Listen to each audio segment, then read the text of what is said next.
welcome back, Elaine, to the Zoom room. Nice to have you here again. Hopefully John will join us soon when we do the text. Meantime, let's have a look at today's quote in our email, a bit of teaching related to that. And then that'll lead us nicely into today's lesson. Yeah, so if you can read the lesson. Okay, so where are we? There we go. Share my screen with you.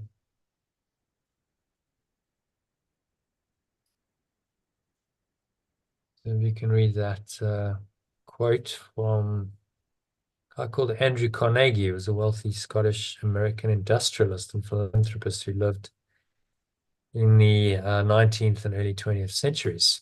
So interesting, just bearing in mind from where the quote comes, what he's saying. Looks like Martin Luther King. It is Martin Luther King. Yeah, Oh. I chose that photo because I thought it was very expressive of the quote. And also Andrew Carnegie was, a white industrialist, and he was an African minister and civil rights activist. So it doesn't matter where the truth comes from. The truth is true. Martin Luther King Jr. would have agreed with this statement, even though it came from, this wealthy and industrialist. So yeah, read if you want to read it. Strength is derived from unity.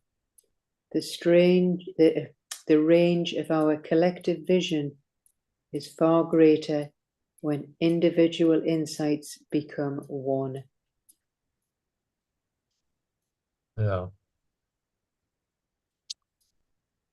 The range of our this is related to the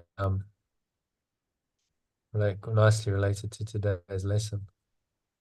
So just as I said, it just goes to show that truth is universal, timeless, and can come through any channel. Hi, you, John. Hi, Joe. Hi, Elaine. Hi, John. Welcome. Welcome. Yeah, Elaine's very happy. Monster text. Well, I shouldn't make it 13 paragraphs isn't too bad, but there are some that are 20 or more. But yeah. Anyway, we'll tackle it together. So we're just going to do the lesson just now, John, and then we'll go into the text.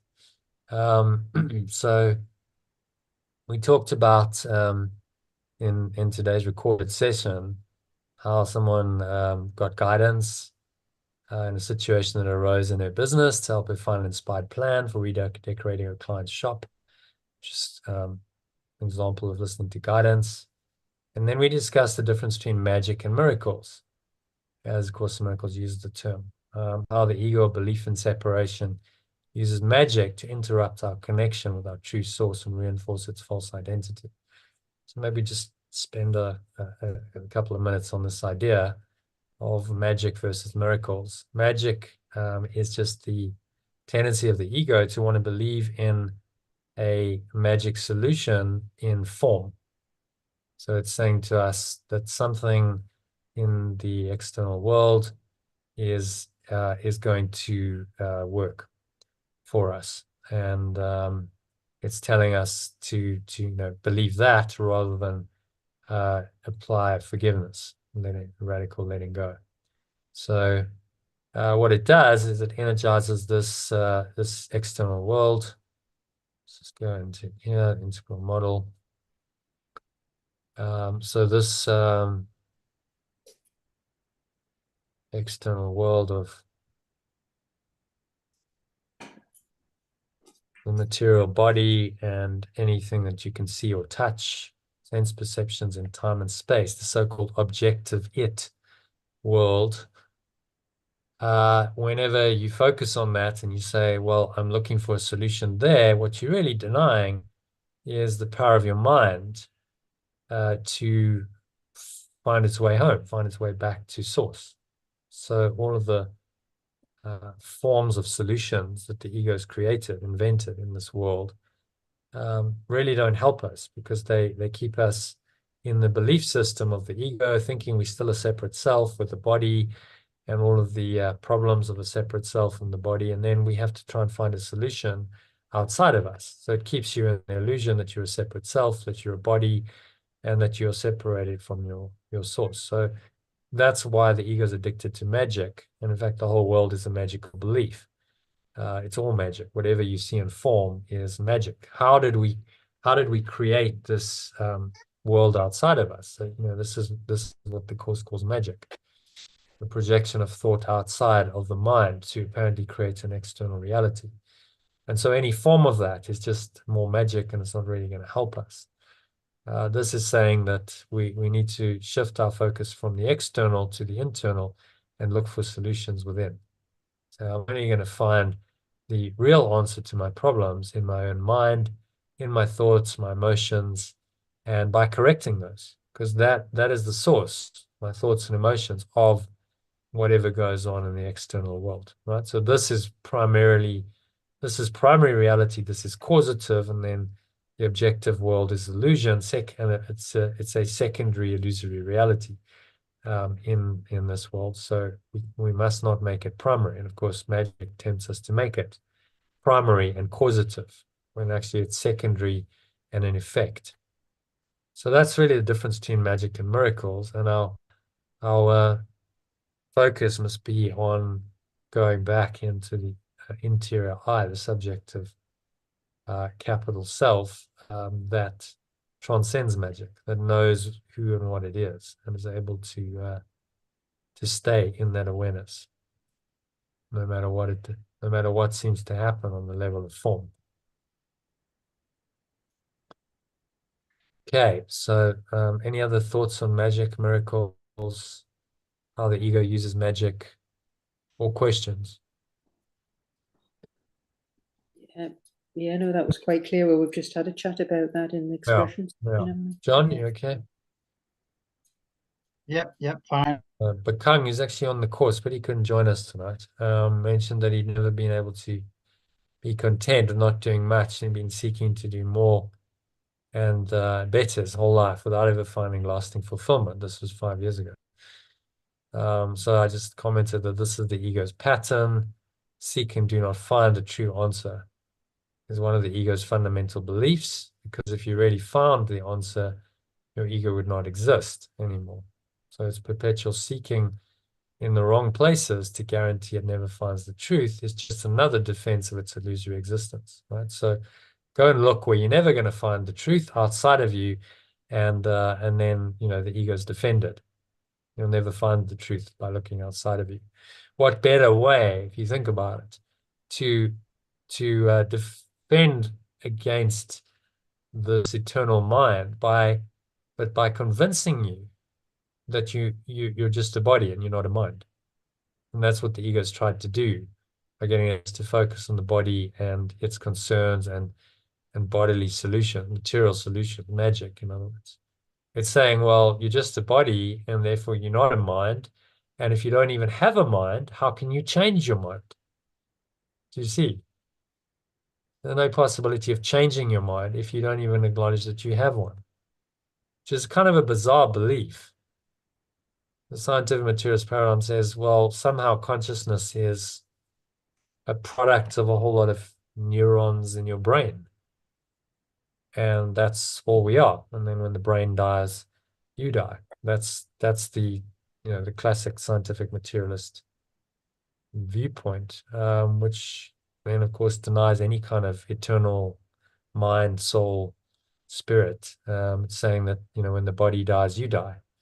But there's very abundant evidence that that doesn't happen. Things like near-death experiences, and talked about reincarnation the other day. There's plenty of evidence for that, and astral traveling and out-of-body experiences. And so how are any of those possible if you're just a brain and your consciousness is a product of brain function? They wouldn't, those experiences wouldn't be happening, wouldn't be possible. So there's, lots of evidence to support the truth that only this is real, that this I am, subjective self, interior, individual interior I am, as we call it, is primary, and this is illusory. The objective it's and whatever happens seemingly outside of you is not primary reality. It's an effect rather than a cause. So I said, in fact, there's addiction to seeking fulfillment outside oneself by achieving or acquiring things, is how it uses magic to perpetuate its existence in our minds. This is the ego. And this pattern of fear and desire has made our modern consumer society, in which very few people are happy. Most of us are taught from a young age that happiness lies in special relationships, possessing material things, and achieving worldly goals that are therefore worthy purposes for our lives. So we get taught from a young age and conditioned by society that magic works, and then we should dedicate our life to pursuing magic. And it takes quite a profound mind shift, usually somewhere in the middle of our lives, later in our lives, to undo that, which is exactly when the spiritual journey starts. It talks about our surrendering to the Holy Spirit, or the remembrance of perfect love, and allowing yourself to be guided by it will reveal your higher purpose to you and how you can practically live according to this purpose while having all your needs on a material level met. So if you follow the guidance, you follow the higher purpose, somehow the Holy Spirit, which knows that you have these needs, although it doesn't emphasize them, kind of works it out. My own experience of the last 5 years has been quite miraculous. Somehow this program has carried on and it's kept going, no matter what. So, I can only say, yeah, it does work if you open yourself to guidance and surrender to it. And what happened today, I mentioned that deal that got signed. Well, that's just more providence. Okay, well, that then helps you to continue doing God's work, which you don't necessarily get paid for or paid enough for to meet all of your practical needs. So there's always a way if you ask for guidance and you allow yourself to be guided accordingly, which I have. Don't particularly want to spend my time doing commodity deals, but that's what's required to allow me to do this work, and that's what I need to do. So I've listened to the guidance. So this inspired purpose and action in the world makes the ego's desires, fears, magic, and false purpose and goals, what Yeshua calls false idols, Course in Miracles, pale into insignificance, and it offers a real workable alternative to the ego's plan that will help us to systematically undo the ego's thought system, reveal our true self to us. So inspired purpose, going within, that's the counter to the magic and the false idols of the ego. And then we finished the session with a letting go meditation. So good session, actually. I remember that. If you want to dive deeper into the subject of the difference between magic and miracles, how to apply to find your higher purpose, then go listen to that. Also talked by Satguru, which I thought was interesting. He just gives some of his own experience of enlightenment and some interesting ideas that mostly are in alignment with the Course. We might find a few incongruencies, but then that's part of your mind watching to just pick those up and go, okay, well, I can see what's in alignment with the Course and I can see what's out of alignment with the Course. And that leads us into today's session and the lesson for today. So let's go into that, shall we? So let's ask John to read the headline lesson in the alternative. I am not alone in experiencing the effects of my seeing. I am not alone in experiencing the effects of my perceiving. Yeah, so I've changed seeing to perceiving because it's much broader. It's not just what you physically see, it's your entire perception, which encompasses all of your physical senses. So it's sight, it's sound, it's touch, taste, feeling, all of it's encompassed in the second one. So then these are some of the illustrations you supplied, Elaine, kindly. Thank you for that. Which I think are helpful. So what he's saying here is my mind and another mind are like two dams separated by a dam wall. The dam isn't there. All my thoughts about myself and others flow down to other minds and influence them, blessings and judgments alike. So the wall is illusion. There isn't really no wall. It's actually just one dam, or even better analogy would be ocean. It's all connected. And whenever you think a thought, it goes into this great ocean of mind. And that influences everyone because we're all connected in that mind. All right, so Elaine, if you can read this one. Once I choose how I will see myself or a certain person. Once I choose how I will see myself or a certain person, that perception will be instantly spread from my leg to theirs. It won't wait for me to outwardly communicate my perception to them, for the two legs are one. Industrial waste poured into one part will inevitably flow to the other. Pure water poured into one part and inevitably do the same. Water's quite a good analogy because it's it's all one. You can't oh well, I just poured industrial waste into that part of the dam, but it's not going to affect the whole dam. Of course it's going to affect the whole dam. Same thing. Your toxic thoughts affect everyone, as do your pure thoughts. That purifies the dam or it pollutes it, depending on what you choose to put into it. So our choice is clear. Toxic thoughts or the pure water of the Holy Spirit poured into the universal mind that we share with everyone. And then he's saying minds are joined. So John, if you can read that and then the one below. Thanks.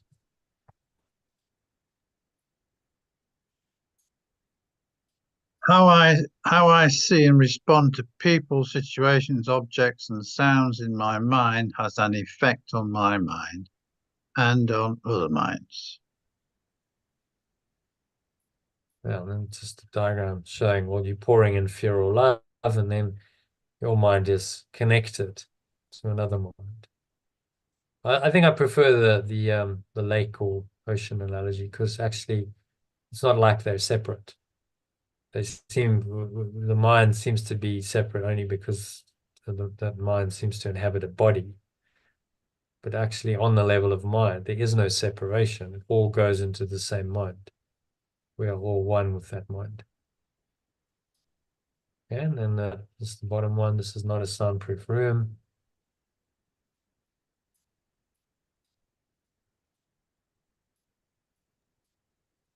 This is not a soundproof room where what happens in one room cannot be heard in the other.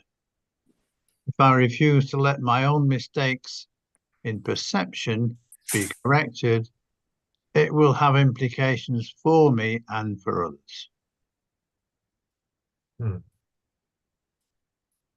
So when I change my mind, then others' minds change as well. That's very easy to forget that. So well, it doesn't matter if I change my mind, this person's never going to change. That's the ego's assumption, but it must change because we're all connected. So you change your mind fundamentally, that will have an impact on particularly another person with whom you're in relationship, who's connected. And it has an effect on everyone. Humanity in total. It's just that's not going to necessarily be felt very strongly by many people. Tends to happen as the people connected to you your family, friends, your special relationships, then feel that. They feel and they get influenced by your thoughts more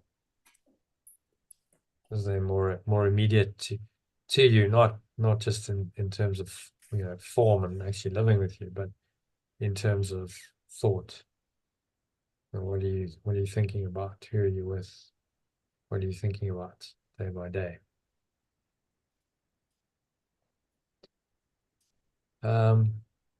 Okay, so any thoughts on those diagrams or comments or questions? I kind of like them. I think they just kind of add examples and just a kind of I different like way them of too. thinking. So I like yeah. them. Elena, I think I stopped at about less than 50 something or something. All So if right. Do there you are, want to see if I can find any more? yeah, well, once we get there, We had a when we break, get, didn't he? He went to India and then we had a break. But I think there was oh, 2 weeks later he started again. So I'll try and find those. Yeah.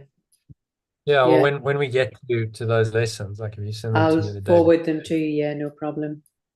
because if he doesn't mind, I think they're No, he helpful. doesn't. No, not at all. No. They're helpful learning aids. It's like, okay, well, Yeah, there's no, I visual like them. stuff, I like yeah, them. examples, and kind of just adds something to the lesson. Okay, so thank you for that. I'm okay. We're okay and for another 30 odd lessons. I think stopped at about lesson 60 if I recall, but I'll let you know. All Yeah. right, Yeah. so let's go into the actual lesson. It's just a very short intro, and then it goes straight into the practice. So we'll do that in a meditation. So Elaine, if you can read paragraph 1. The idea for today is another step in learning that the thoughts which give rise to what you see or perceive are never neutral or unimportant. It also emphasizes the idea that minds are joined, which will be given increasing stress later on. Okay, what's he saying there? Just to know that your thoughts are none of them are neutral and none are unimportant, Hmm. and that all minds are joined. Well, which will be given increasing stress later on. Hmm. So it's being So vigilant. Yeah. it's an idea that quite difficult to start with to really understand that, because you're so used to thinking of your mind as just yours alone, and it's your own separate considerations, your problems, your thoughts, your emotions, your life. And everyone's so wrapped up in that separate self-concept that they've forgotten that actually we're all connected. There's only one mind, really, and your mind is part of that mind. Your mind's thoughts go into that mind by default. Okay. Number 2, John, if you can read that. Today's idea does not refer to what you see. Today's idea does not refer to what you see, perceive, as much as to how you perceive it. Therefore, the exercises for today emphasize this aspect of your perception. The 3 or 4 practice periods which are recommended should be done as follows. Okay. So he's just saying focus not so much on what, but on how you are perceiving it. And then we go into the actual exercises. So yeah, should we do that? Just do a meditation on this and practice it in 10 minutes or so. It's a very short exercise, this, saying only a minute. I'm going to be away at 10 o'clock, Jono, but stay. Are you? Should we do the text straight under the text then? Well, let's just practice in 5 minutes then. That's he's actually saying do only a minute. So just take a nice deep breath in, just to kind of set yourself into this. use the breath to just create some space in your mind. And look around you. Keeping your eyes on selecting subjects, whatever happens to be there. Keep your eyes on each one long enough to say, I am not alone in experiencing the effects of how I perceive. Use perceive, how I perceive. And then just name it, whatever it is. Could be a cup, a wall, a hand, a computer, and so on. And exhale. And just blow it out. Find a sense of release, calmness, sense of unity.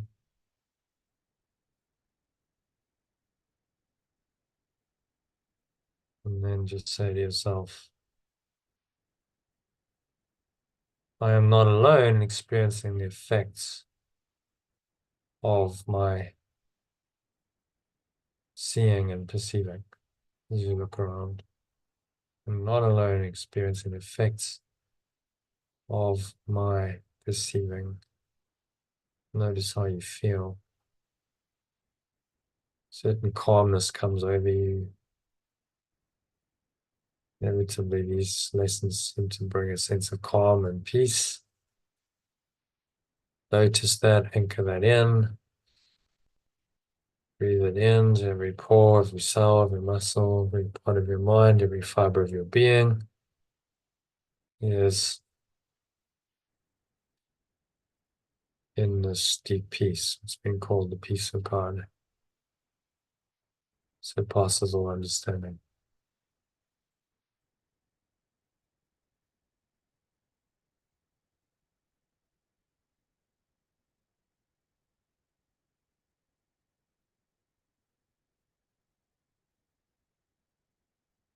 I'm not alone experiencing the effects of my perceiving. Say that one more time to yourself, and then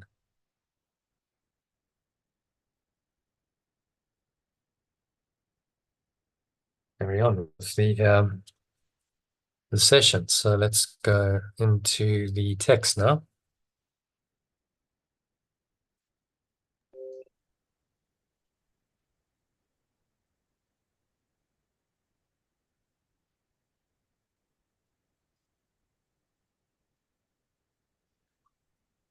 All right, so this one is section 1 of chapter 4, called Right Teaching and Right Learning.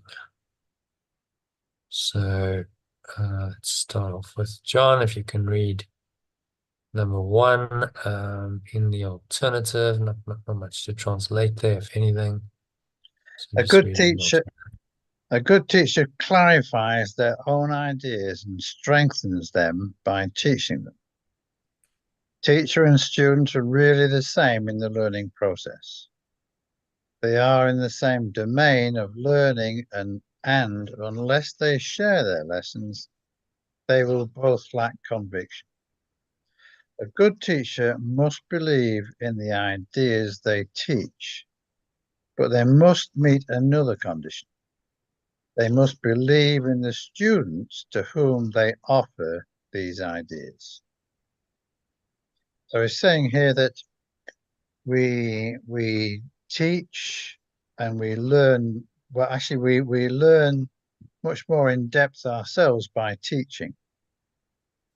And there are two conditions that set up a good teacher. One is that we believe in the subject, and the other is that we believe in those we are teaching. Yeah. There's no point teaching if you don't believe in your students. Yeah, a poor teacher is one who doesn't have faith in their students, who doubts the students, who says, oh, well, I mean, the worst kind of teachers are the ones who say, you're stupid. You're never going to get this. What they're really saying is, I don't believe in you and I have no faith in you. Of course, we know how damaging that can be especially to children, because it's the belief. But you know, the teachers that I remember from school were one who believed in the student. It wasn't just the subject matter. There was some depth to their connection with their students, that they were just a bit more kind of warm and human. Those were the ones who made an impact. So he's saying, you know, same to us. We need to not only believe in the ideas, but also believe and care about our students' welfare. Otherwise, how can you be a good teacher? Just teaching intellectual ideas with no caring about the actual people you're teaching would be a very abstract, kind of disconnected theoretical teacher, wouldn't they, if they did that? And there are those kinds of teachers still, but try and become, I think what he's saying is become the kind of teacher you would want to have. You actually care about the students to whom you offer the ideas. You care about their welfare enough to try and help them to awaken their minds. All right, so that's fairly simple, short and sweet. So let's just do number 2. The only translations are going to be spirit becomes pure formless awareness, and the ego becomes the belief in separation, or the separate self. So Elaine, if you can read that one and the alternative. Many stand guard over their ideas because they want to protect their thought system as they are, and learning means change. Change is always fearful to the separated because they cannot conceive of it as a move towards healing the separation. They always perceive it as a move toward further separation because the separation was the first experience of change.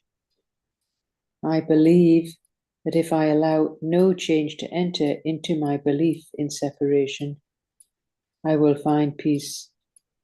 This profound confusion is possible only if I maintain that the same thought system can stand on 2 foundations. Nothing can reach pure formless awareness from the belief in separation, and nothing can reach the belief in separation from pure formless awareness. Pure formless awareness can neither strengthen the belief in separation nor reduce the conflict within it. The belief in separation is a contradiction. My belief in separation and perfect love self are in opposition. They are opposed in source, direction, and outcome. They are fundamentally irreconcilable because pure formless awareness cannot perceive, and my belief in separation cannot know. Therefore, they are not in communication and can never be in communication. Nevertheless, my belief in separation can learn, even though its maker can be misguided. However, so it cannot make the totally lifeless out of the life that has been given to me. I was just going on to say about the differences between the pure formless awareness and the belief in separation. They're just completely 2 opposing thought systems. Yeah, you can't have both. The spirit is pure formless awareness, and the ego is the belief in separation, or the separate self. Remember, the separate self is the self-concept of the belief in separation. It's what the belief in separation creates as our self-concept, and how it really entrenches itself. in our minds. Because if we believe we're a separate self, then the belief in separation is at the very foundation of our self-concept, which is the whole problem. And again, he's saying they're fundamentally irreconcilable. He said that over and over, but he's stating it again, particularly in these early sections, these early chapters, emphasizing that you can't reconcile these two different thought systems. He's already said that, well, I don't know, dozens of times in 4 chapters, but just saying it again. Because we do tend to try and want to reconcile it, don't we? That's the ego's compromise magic solution. Well, I can have a little bit of this, a little bit of that, and can have truth, but I can also have illusion, and that's all okay. And it goes into kind of one melting pot, and it's all part of God. You know, it's a dualistic view of God. So love and light and fear and darkness are all part of God, and they're all real, and you have to accept both of them. So it's kind of a tempting, all-encompassing, you know, so many dualistic teachings teach this, and many people believe it, but they can't both be true because they contradict each other. Very evident. So you must, you know, he's just pointing out the obvious, should be obvious, but it's not, that you have to choose between them. And that choice determines everything. When you choose the ego or the Holy Spirit, will determine your thoughts, your emotions, your state of mind, experiences, your whole life. So, separate self cannot know, he's saying, cannot know the truth. Separate self will always be in separation. That's why it's a separate self. And so they can't communicate. What you have to do is just let go of the separate self, you know, to look at all the false thoughts and emotions there and just collapse it, let it go entirely. And so he's saying it cannot make the lifeless out of the life that has been given to me. So even though the ego is false, contradiction to pure formless awareness of perfect love, it cannot completely deny the life that has been given to you, that life or awareness, life or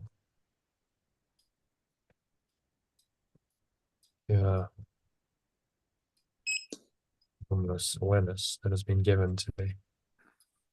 It's the same thing, you know, awareness, life or awareness that has been given to me. Just make it shorter.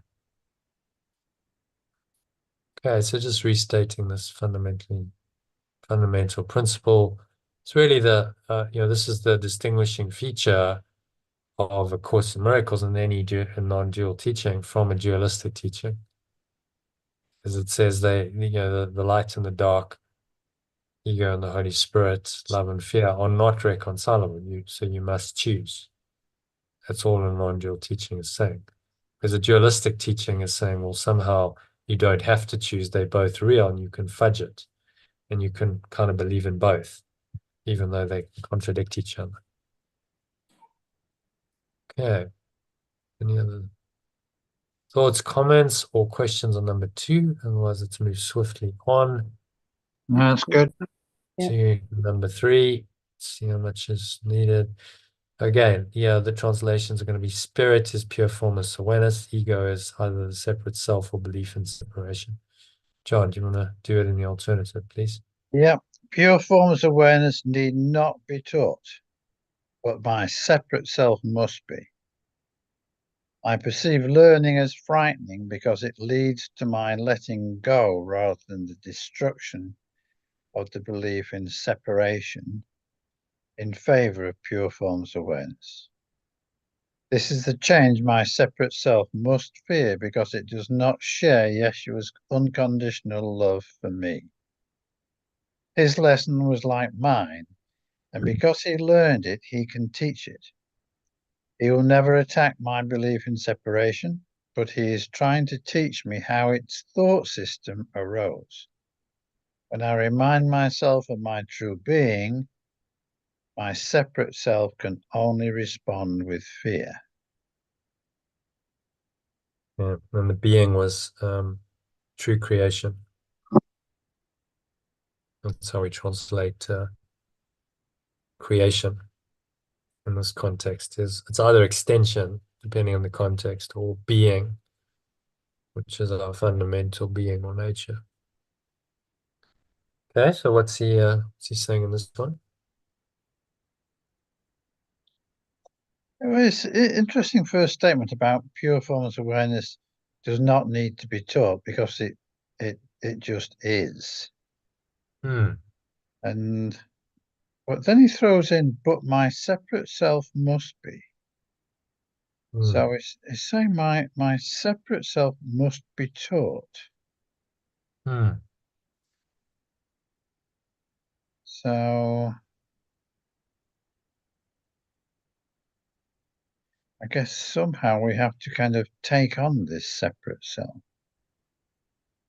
Well, we have it already. We've identified with it. So we Yeah. have to, from the ego's perspective, separate self, we have to start learning another way. The highest the ego is capable of is, okay, maybe there's a better way. And that's the glimmer, the first glimmer of the Holy Spirit Okay. coming into Okay. saying, okay, there must be a better way. And the ego will resist that because it knows it's the thin edge of the wedge. As soon as you start down the track of there must be a better way, you're going to start questioning its whole thought system. And it doesn't want that. But nevertheless, my separate self must, you've got to start somewhere. If you identified with your separate self, it must start learning that there is another way. And that starts to make way for the Holy Spirit to come into your mind. Okay. Then he says, perceive learning as frightening. Yes, and the separate self perceives the separate self is afraid of learning because it knows that it will lead to the letting go of the belief in separation. Yeah. Rather than the destruction of the belief in separation in favor of pure formless awareness. The original was the relinquishment, not the destruction. So by letting go rather than the destruction in favor of pure formless awareness. So I think that's important. We're not trying to destroy the belief in separation. You're just letting it go so that it just ceases to be. Yeah, yeah, It doesn't exist anymore. If you try and fight it, oh, I want to destroy it, you energize it. You give it a power that it doesn't have. You say, I'm trying to destroy something that's real. yeah, So that, the letting go is key. Okay, I'm just going to let it slip away and fade away, really, by not energizing it, not thinking the thoughts of the ego, not feeling the emotions. I'm going to de-energize it to the point where it just fades away and is no more and ceases to exist. And the ego's, resistance to that is strong. It's going to try and get us not to just let it go and fade away. So it's going to try and come into our minds with all kinds of thoughts and emotions, usually triggered by something in the external world, to try and get us to think and feel according to its dictates. And then he carries on. This is the change my separate self must fear. yes. This is the evolution that the separate self is frightened most of because it doesn't share Yeshua's well, it doesn't share the whole concept of unconditional love. Hmm. And yeah, we can learn from Yeshua because he learned it and he can teach it. This is an echo on the previous paragraph about the teacher. Hmm. So it does not share my way. Just note that charity becomes unconditional love in the translation. Yeah. And it's just pointing out that, our belief in separation will never be attacked because it serves no purpose to attack it. It's what the Spirit is trying to teach us how this thought system arose, how it came about, or how we keep feeding it. No attack. Let's make that more separate self. Trying to teach me how its thought system arose. And remind myself of my true being. My separate self can only respond with fear. Because it knows that in that true being, it ceases to exist. And so it's its own demise that it's fearing. And then, tries to suck you into its thought system so that you stay away from the experience of that true being. Because it knows if you have that experience, it's so wonderful and freeing that you will see very clearly then from that perspective that the ego is not what you want. It's a disastrous thought system, in fact. That's why it resists all attempts to go into the light, into being. Why it's so resistant to meditation. People start meditation because it doesn't want you to go there and remind yourself of your true being. Okay. Chapter number 3. Yep, go with that. Okay. Elaine, if you can read 4 for us in the alternative, kindly. Teaching and learning are my greatest strengths now because they enable me to change my mind and help others to change theirs. Refusing to change my mind will not prove that the separation has not occurred. The dreamer who doubts the reality of their dream while they are still dreaming is still not really healing their split mind. If I dream of a belief in separation and believe in a world that rests upon it, this is very real to me. I cannot undo it by refusing to change my mind about it. If I am willing to renounce the role of guardian of my thought system and open it up to Yeshua, he will correct it very gently and lead me back to pure formless awareness of perfect love. So it's saying teaching and learning are our greatest strengths because they enable us to change our mind and to help others change theirs. And it's saying refusing to change my mind will not prove the separation has not occurred. And they're talking about the dream. While we're still dreaming, it really is not healing. It's not healing the split mind.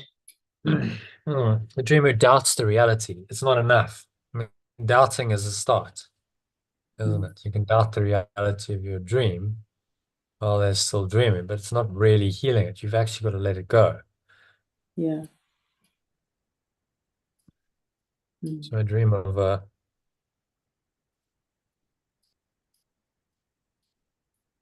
make it a separate self, live in a world that rests upon it. This is very real to me, but I cannot undo it by refusing to change my mind about it. I must change my mind about it and be willing to let go. So the dreamer who's just doubting the reality of their dream, but not letting go of their separate self is not healing their split mind. We must go further. Doubting the reality of our dream is a start, but we must actually go to the full self concept. I start identifying it and letting it go as it arises. It's that separate self that then perceives everything in the world incorrectly. So that's where the rubber meets the road. Where you start undoing the separate self is letting go of your mental and emotional attachment to anything in this world. And then you are not just doubting the reality of the dream, you're actually undoing the separate self that is the dreamer. You see the difference? So what he's saying is you've got to go to the very core and look at the self-concept that is the dreamer of the dream and undo it at that level.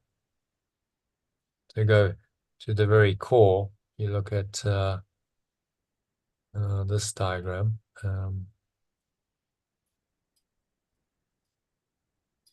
And see, there we go. That's what I wanted. Perception, thought, belief, desire. So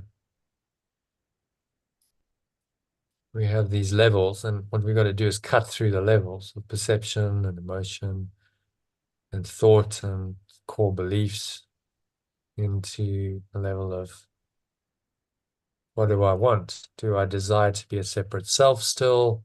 Do I desire this self-concept and to keep all of its thoughts and emotions? Or do I pray to be a one self, united self, my true self?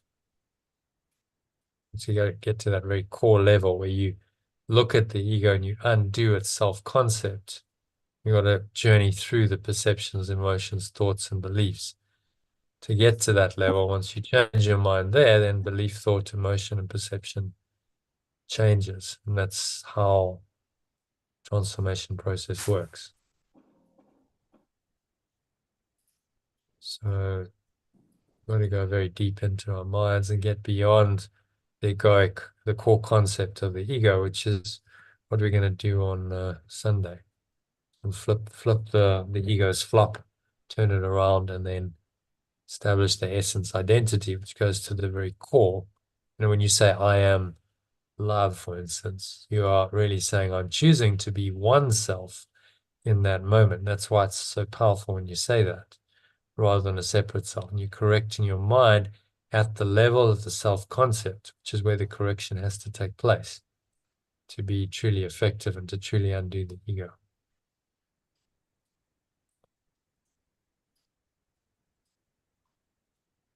Okay, what else is he saying in number 4?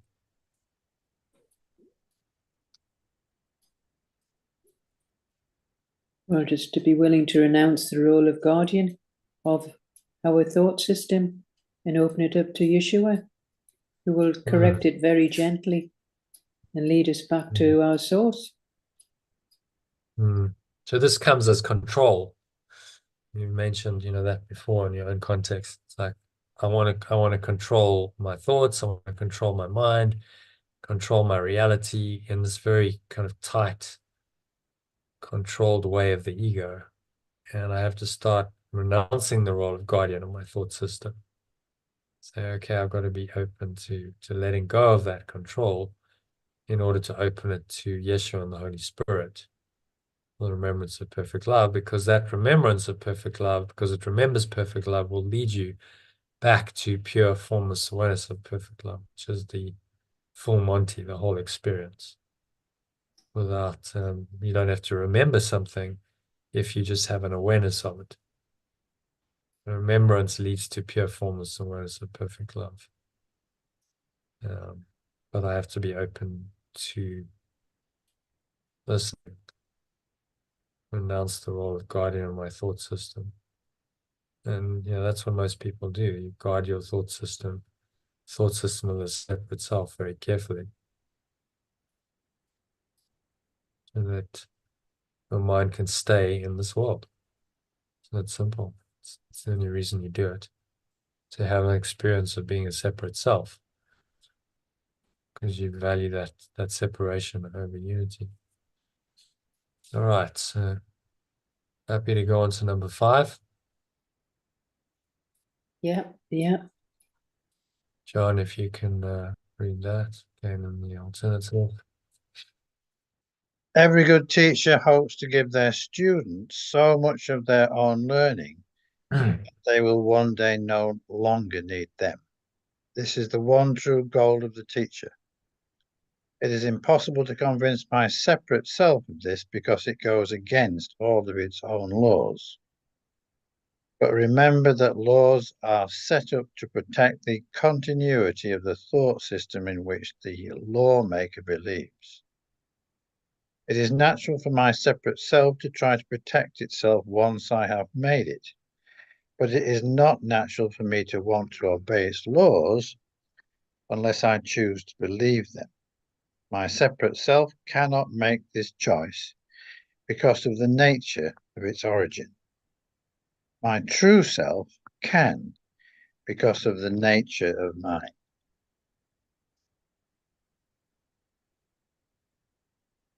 And what's he saying here?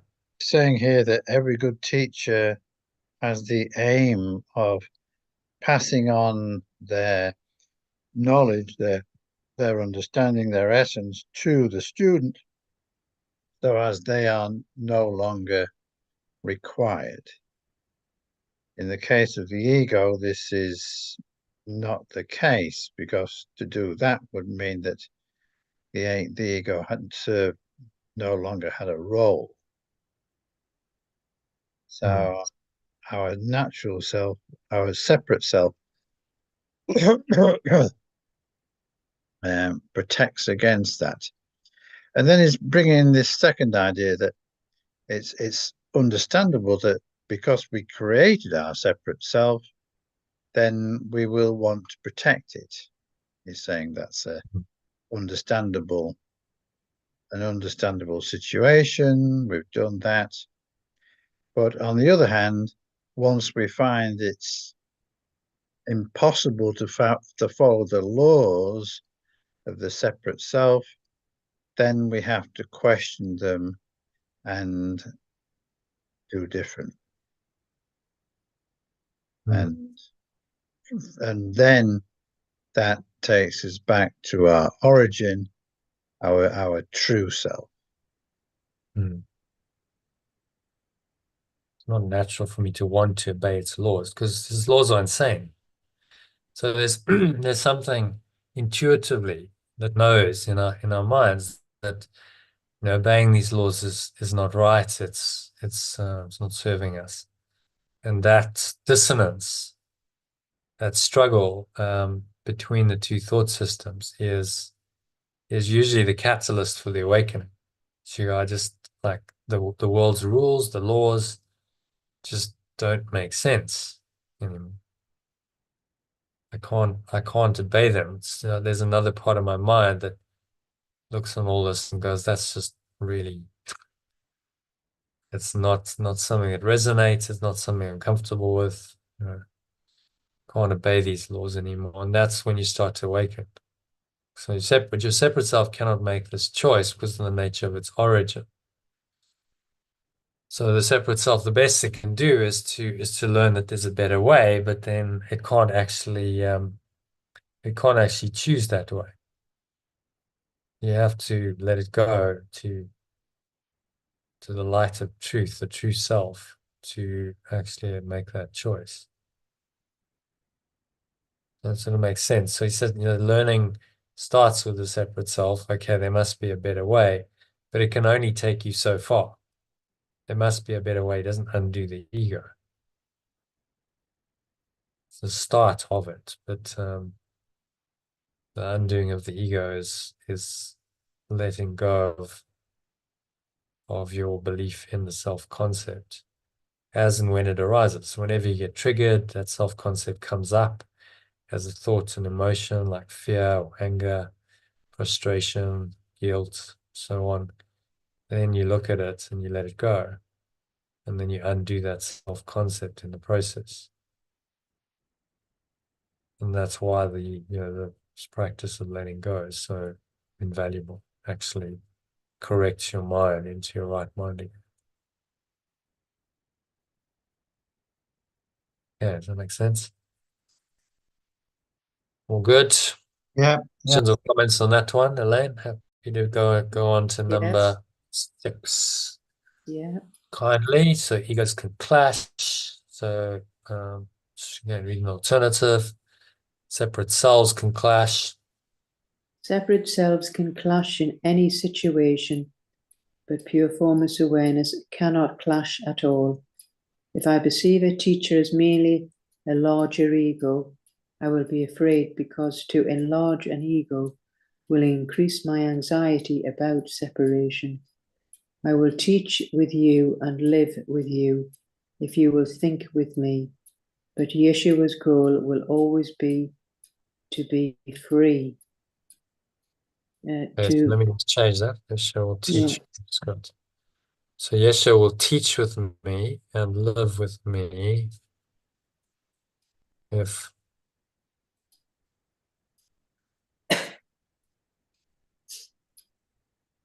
I will think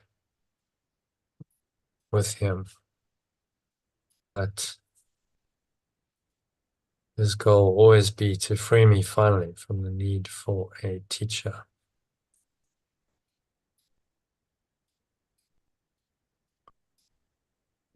There we go. This is the opposite of the ego-orientated teacher's goal.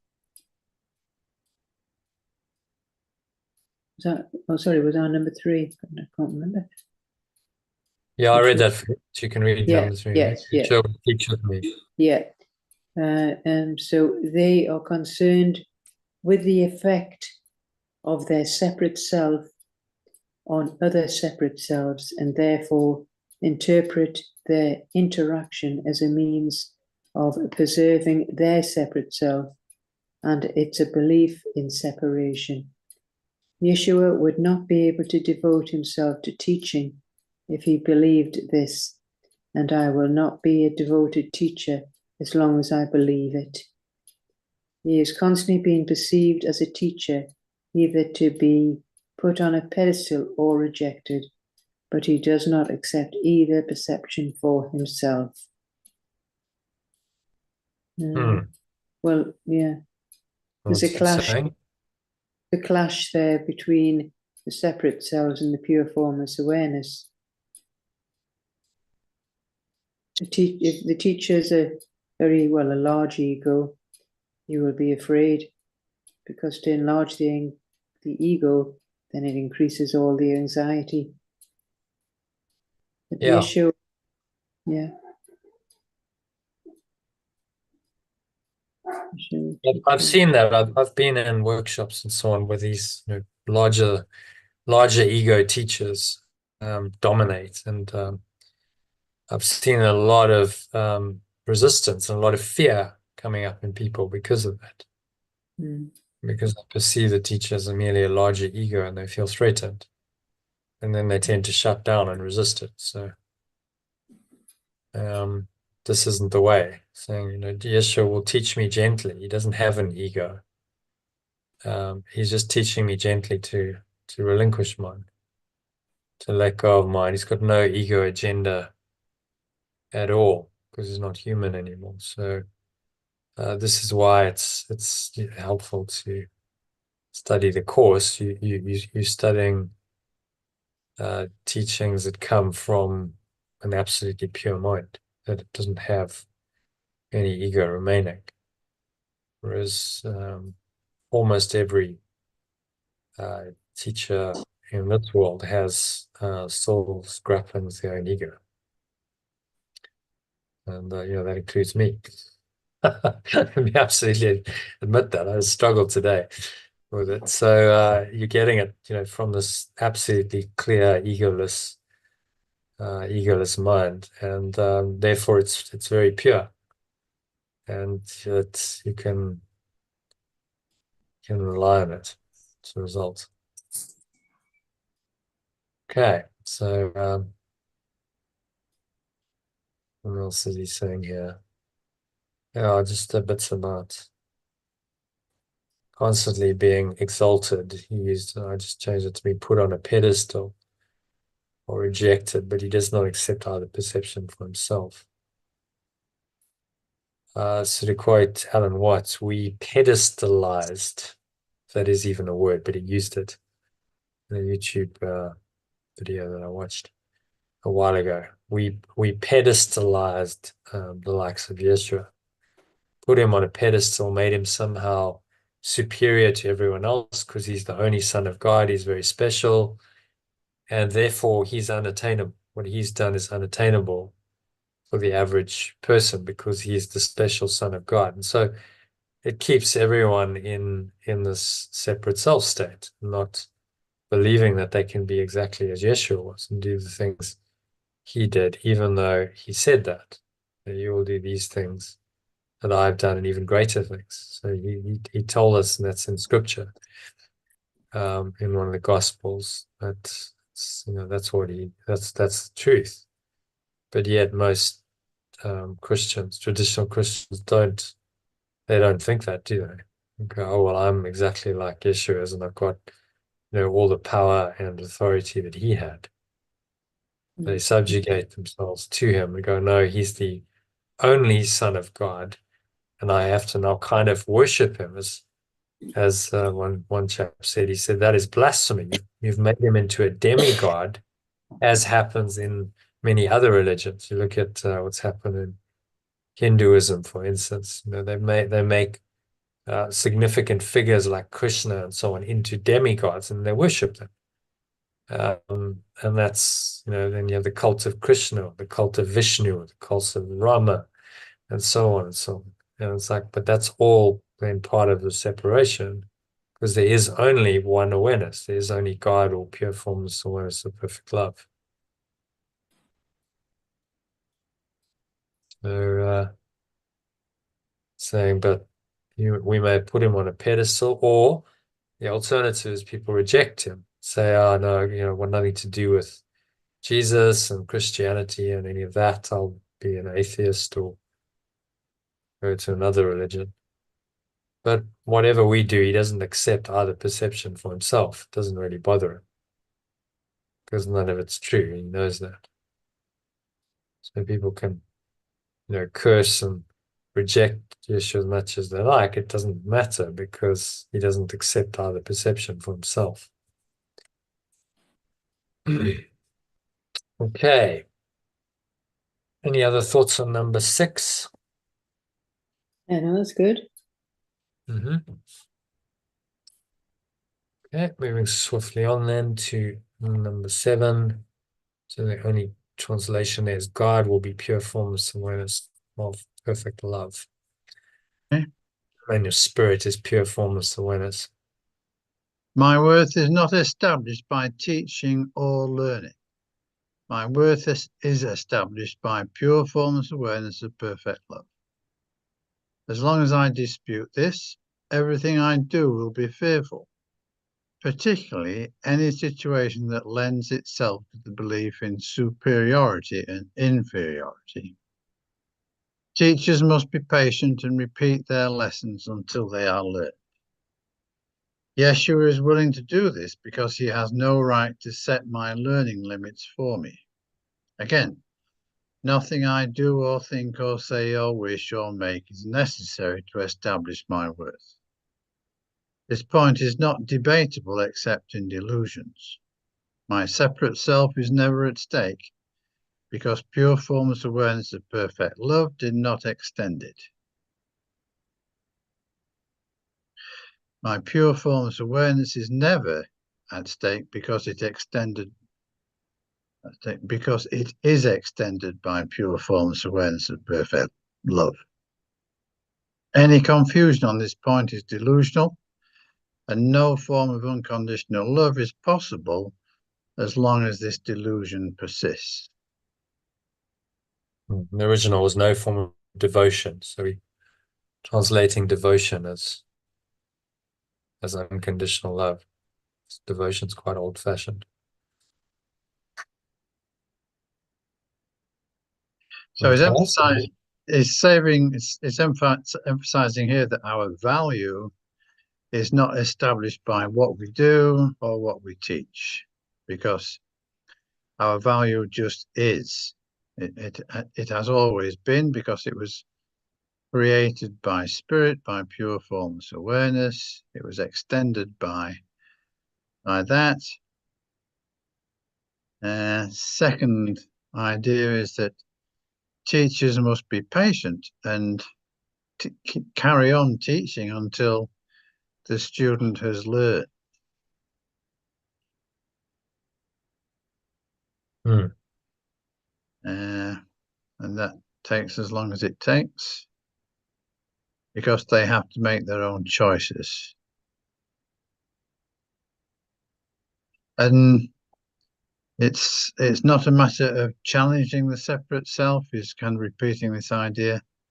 It's, the separate self was made, it will disappear once it's let go of. But our spirit, our essence, is never at stake, because that is part of the extension of God. And any confusion, is just leading us between those two is a point of delusion. Hmm. As long as we're delusional and we believe in a separate self, no form of unconditional love is possible.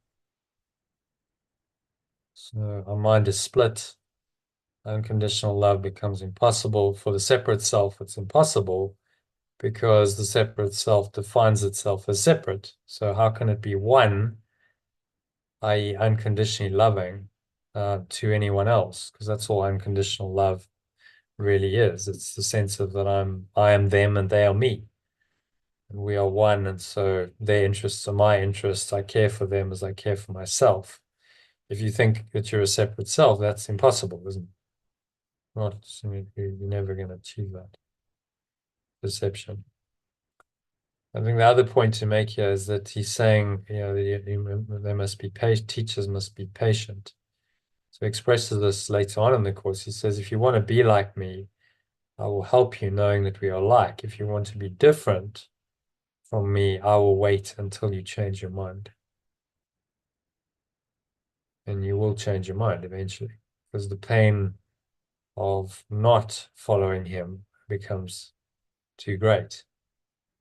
Not awakening. Eventually, no one, tolerance for pain may be high, he says, but it's not limited. It's not unlimited. So eventually everyone must realize that there is a better way. And so the good teacher just waits. Says, okay, well, I'll wait, and I'll repeat the lessons as often as needed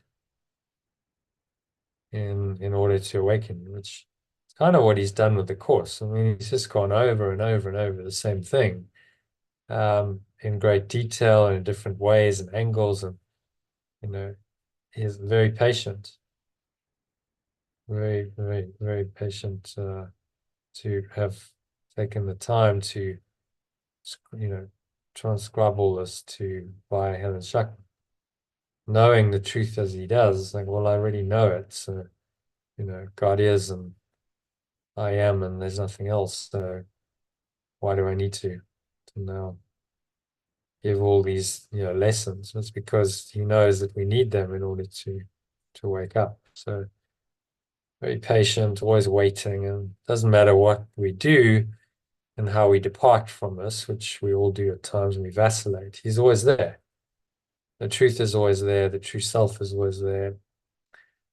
Pure formless awareness of perfect love is always there, just waiting for us to invite it back in, which is very encouraging. So you can never really lose it. It's not possible. You can only temporarily vacillate, maybe lose your way a bit, but eventually you will come back to the path of awakening. Okay, so this one, happy to move on to number 8. Good for me. Right? Yeah. Okay, so this one, the ego will become the separate self, or the belief in separation. God will become pure formless awareness of perfect love. Beloved Son will be extension. Okay, so My separate self tries to manipulate all situations into forms of praise for itself in order to overcome its doubts. It will remain doubtful as long as I believe in its existence. I who made it cannot trust it because in my right mind I realize it's not real. The only sane situation is not to try and change the reality, which is Solution. deep. That was solution. The only sane solution is not to try to change reality. Oh, right. Which has ended a fearful attempt, but to accept it as it is. I am part of reality, which stands unchanged beyond the reach of my belief in separation, but within easy reach of pure formless awareness. When I'm afraid, I should be still and know that pure formless awareness of perfect love is real, and I am its beloved extension, in whom it will please, It is well pleased. in whom it is well pleased. I will not let my belief in separation dispute this, because my belief in separation cannot know what is far beyond its reach as I am. It's just saying the separate self tries to manipulate all situations. So to get its praise, to overcome its doubts. So it will remain doubtful as long as we believe in its existence. Mm. So the only sane solution is not to try to change reality, but to accept it as it is. Yeah, so reality being a capital R, which is another name for this top level domain of spirit, truth, God. Yeah, this one. And that's reality, oneness, being, pure formless awareness, perfect love, revelation, spirit. Let's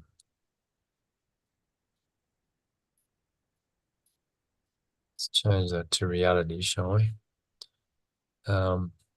When we use it with a capital R, then that's what anything with a capital R is in this top level. This refers to the infinite absolute reality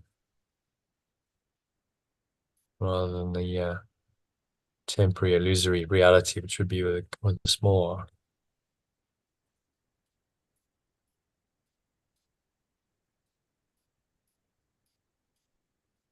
And then he's giving us a lovely practice. When I'm afraid, I should just be still and know that pure formless awareness and perfect love is real, and I am its beloved extension, in whom it is well pleased.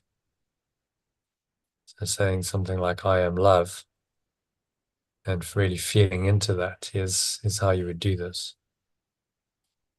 Just go into the loving awareness. Experience this as real and its beloved extension, in whom it is well pleased. So you feel that connection in the moment. And of course, the belief in separation will dispute this. But it cannot know what is as far beyond its reach as I am.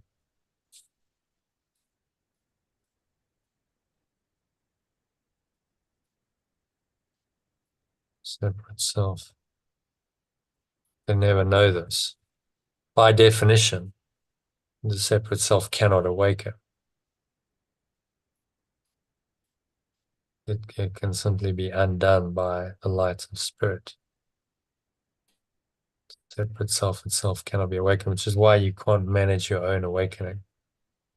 Can't go to enlightenment with the separate self as your guide, because it cannot know what is as far beyond its reach as I am.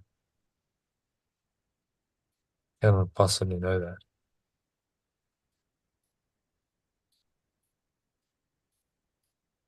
All right. Thoughts on that? I'm happy to move on to number 9. Yeah. Pure formless awareness of perfect love is not the author of fear. I am. I have chosen to create unlike it and have therefore made fear for myself. I am not at peace because I am not fulfilling my function. Pure formless awareness of perfect love gave me a very inspiring function that I am not fulfilling. My belief in separation has chosen to be afraid instead of fulfilling it. When I awaken, I will be unable to understand this because it is literally incredible. I will not believe the incredible now. Any attempt to increase its believability is merely to postpone the inevitable. The word inevitable is fearful to my belief in separation, but joyous to pure formless awareness. Pure formless awareness is inevitable, and I cannot avoid it any more than it can avoid me.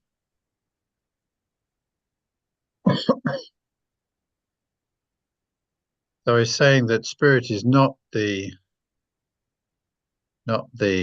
reason for our fear. We are. And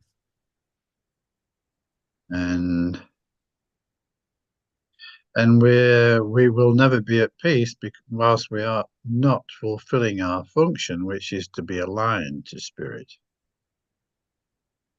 And that once we get back to that, it's a very inspiring function, be fulfilling, but it will never be achieved by anything our separate self, in however the separate self may want to take, wherever it wants to take us. And when I awaken, I'll be unable to understand this because it's what we have created is incredible, but we will only understand that. Incredible actually means unbelievable. Yeah. Incredible can't be. It's not credible. Any attempt to increase the believability is merely to postpone the inevitable. So inevitably, the truth must come into every mind, inevitably. So one way or another, everyone will awaken. That's what he meant when he said, you can't, you cannot choose the curriculum. You can only choose when you want to learn it. You cannot set the curriculum. You can only choose when you want to learn it, when you want to take it. Because it's inevitable. This process of awakening to the truth is inevitable because the truth is always there. It's eternal and it can never be undone. It's in our minds eternally. At some point, we have to awaken to it because it's our true nature. So I can't actually avoid it any more than it can avoid me because I am it. So he's saying, well, why not stop all this crazy nonsense of trying to avoid what you really are and just embrace it, accept it, go for it and really embrace this awareness and accept it as what you really are. And you'll save yourself so much pain.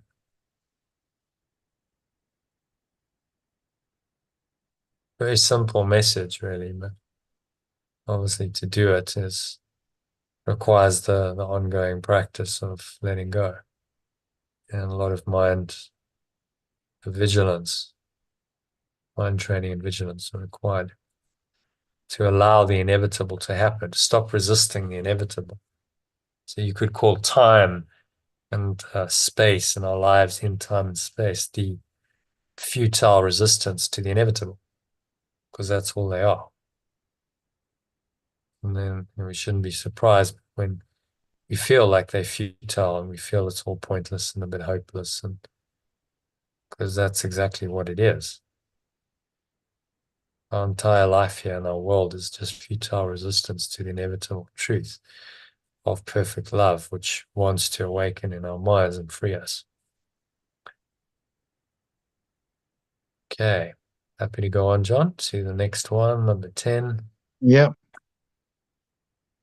My separate self is afraid of of the perfect love's joy, because once I have experienced it, I will stop defending my separate self and become totally fearless.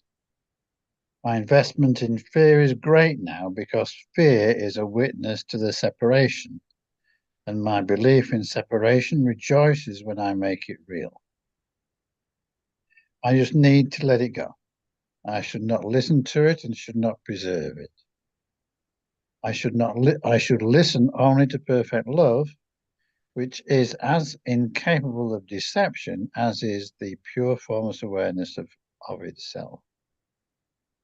I need to release myself and release others in the process. I will not present a false and unworthy image of myself to others, and do not accept such an image of them myself. Okay. So he's saying here that our separate self is petrified of spirit, of perfect love, the joy of perfect love, and once we align ourselves with that, we will become fearless ourselves.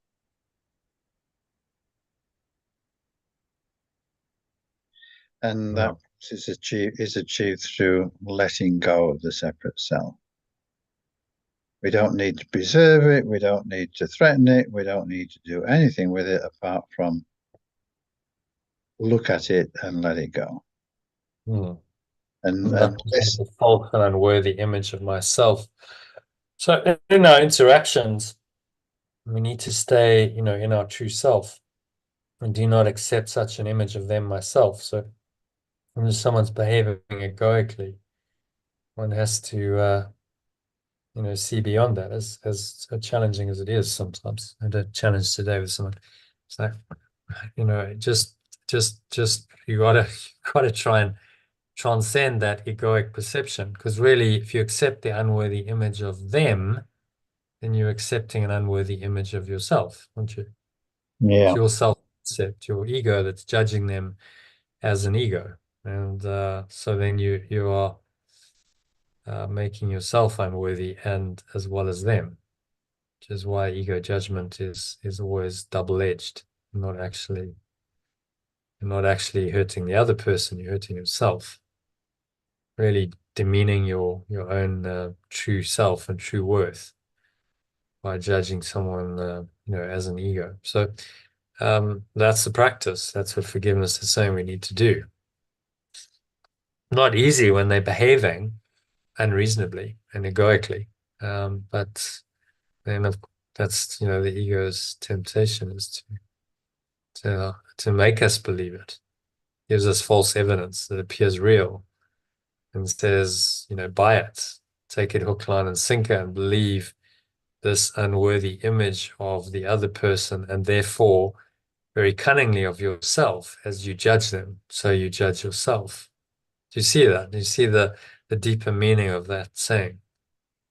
Because you judge them as unworthy, inevitably you have to have judged them from the self-concept, which is the separate self that is unworthy of pure formless awareness of perfect love. And so automatically you judge them, you put yourself into the unworthy self-concept of the ego, and then you've accepted that image for yourself. Not consciously. You don't go, oh, well, I accept an unworthy image, because no one would do that. But in the perception of them, you're just accepting that unworthy image.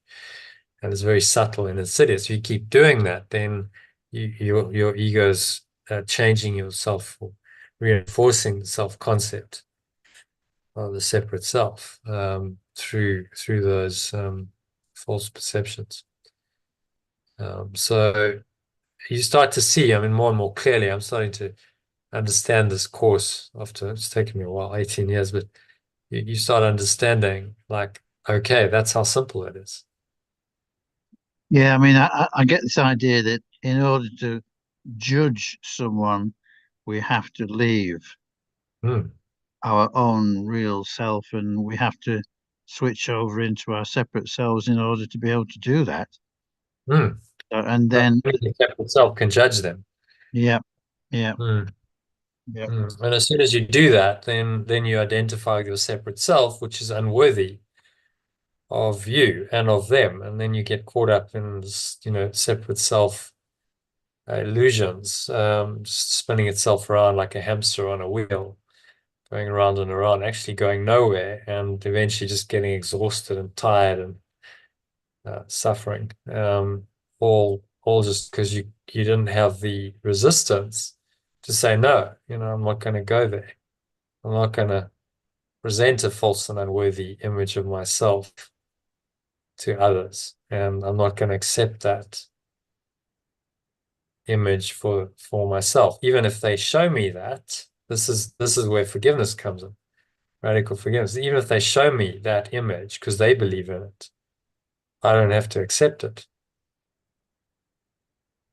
And that's where the mind training really, comes in. It says, okay, you've got to resist the temptation to believe what they're showing you because it's not true. And that's the only way out. If you keep falling for the ego's bait, you're going to keep judging themselves and yourself as unworthy, and you're going to keep falling into the trap of the ego, and you never escape from it.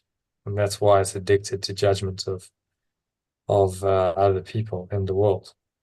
So it keeps you in the unworthy self-concept, unworthy self-image. A very simple, but it's profound stuff. Okay, yeah. happy with that. Happy with that paragraph, John. Do you have to go? You said 10 o'clock. No, let's get to the end. Okay. All right, so number 11 in the alternative. The belief in separation has built a shabby and unsheltering home for me because it cannot build otherwise. I will not try to make this impoverished thought system stand. Its weakness is my strength. Only pure formless awareness of perfect love could make a home that is worthy of its extensions, who have chosen to abandon it and dispossess themselves. Yet its home will stand eternally and is ready for me whenever I choose to enter it. I can be wholly certain of this. Pure formless awareness of perfect love is as incapable of creating the perishable as my belief in separation is of making the eternal. So it's saying here that the belief in separation has given us a second-rate existence, really. Yeah, shabby home. Shabby and unsheltering home. Very, pertinent me at the moment because I'm having to move again. So it's like you just start going, well, there's nothing permanent. And I think that's the lesson in this world. Nothing is actually permanent. The illusion that a lot of people have is they lived in a home for 20, 30 years. They go, well, this is sort of, stable and permanent. But it's actually not No. at all. It's all very impermanent. And I guess that's the lesson you can learn if you're kind of nomadic, which I have been for a number of years. It has taught me to go, okay, there's no home in this world. There is no permanent home. Yeah, so I'm not going to try and find one.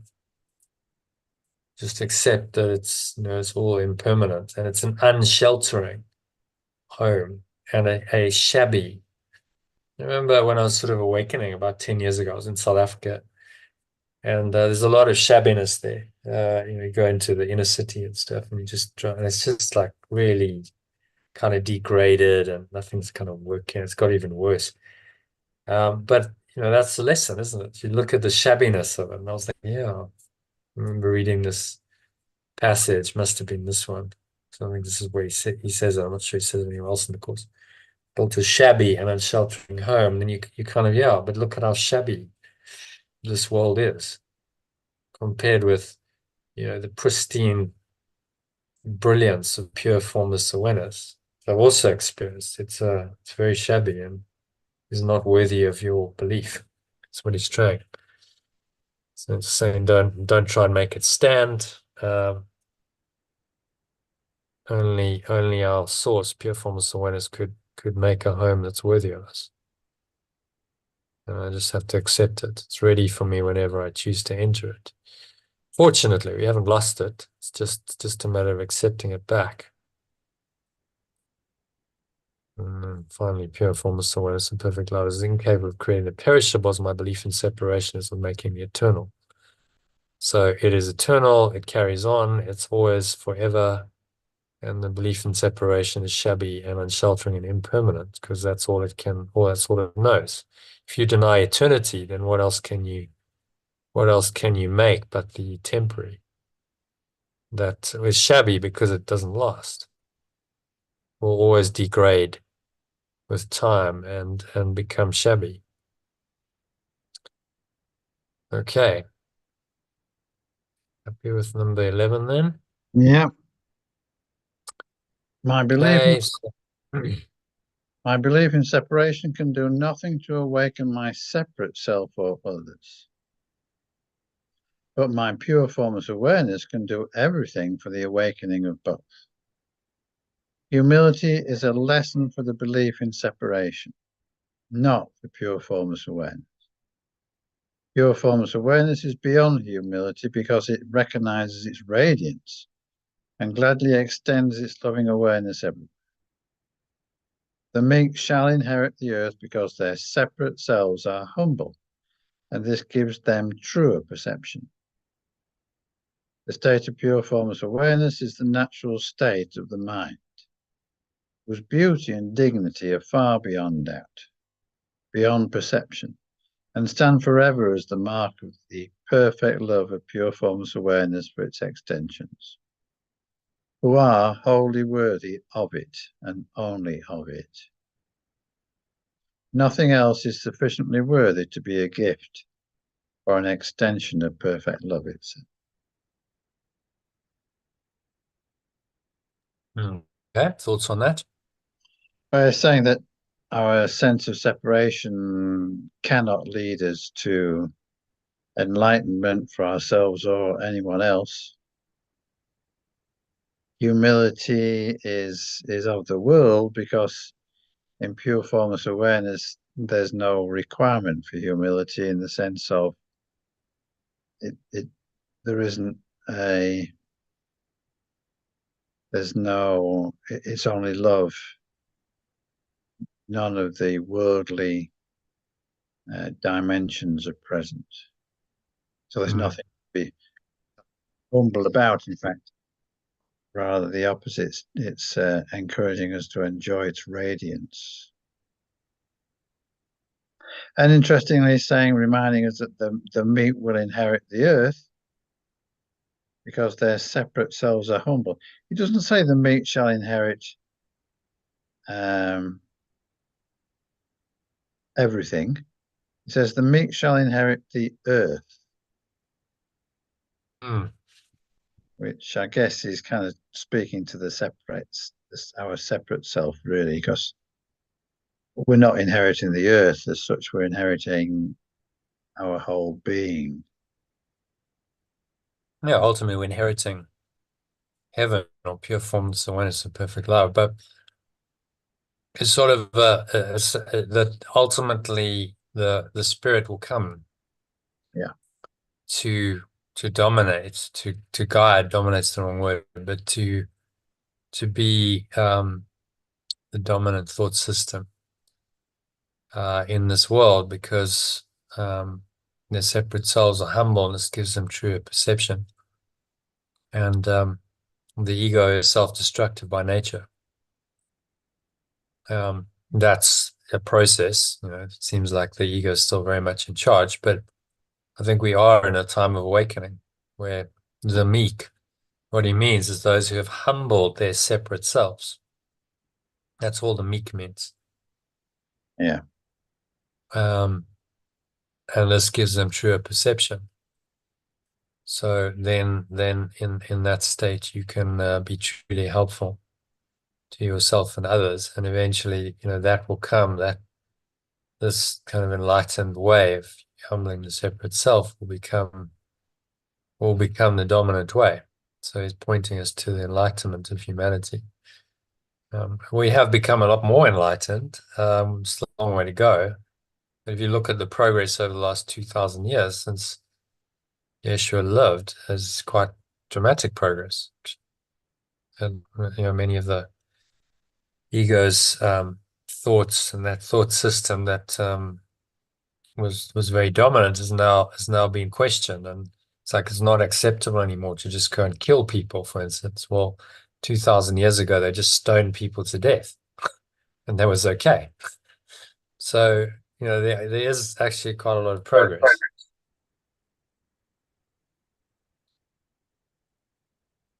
Yeah.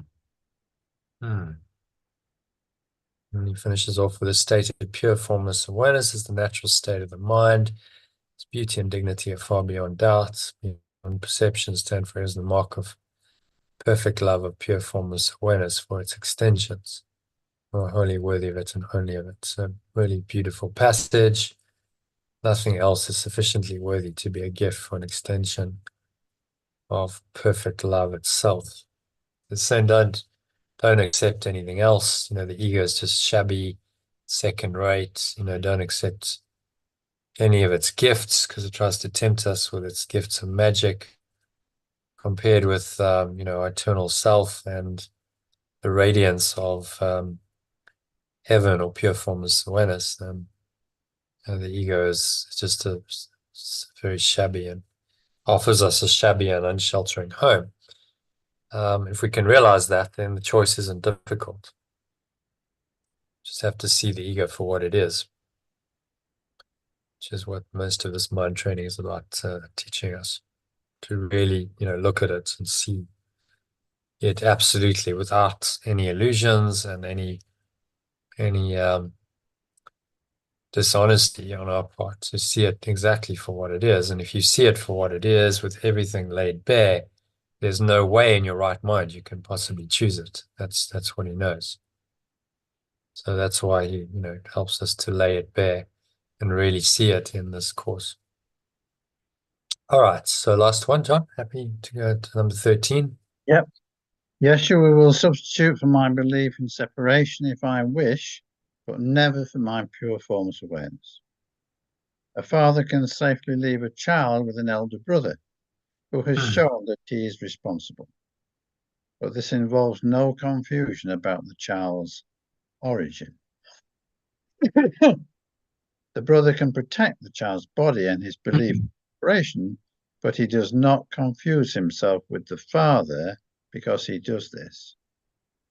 Yeshua can be entrusted with my body and my separate self only because this enables me not to be concerned with them and lets him teach me their unimportance. He could not understand their importance to me if he had not once been tempted to believe in them himself. I choose to learn this lesson with him so we can be free of them together. He needs unconditionally loving teachers who share his aim of healing the mind. Pure formless awareness is far beyond the need of my protection or Yeshua's. Remember this. In this world, I need not have tribulation because Yeshua has overcome the world. That is why I should be of good cheer.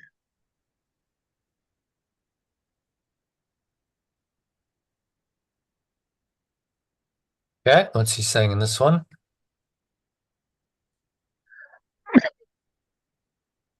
It's saying that that Spirit will always support us in the same way that a father would support his child, and even when the father isn't there, he will delegate to someone responsible to ensure the continued safety. And is pointing out that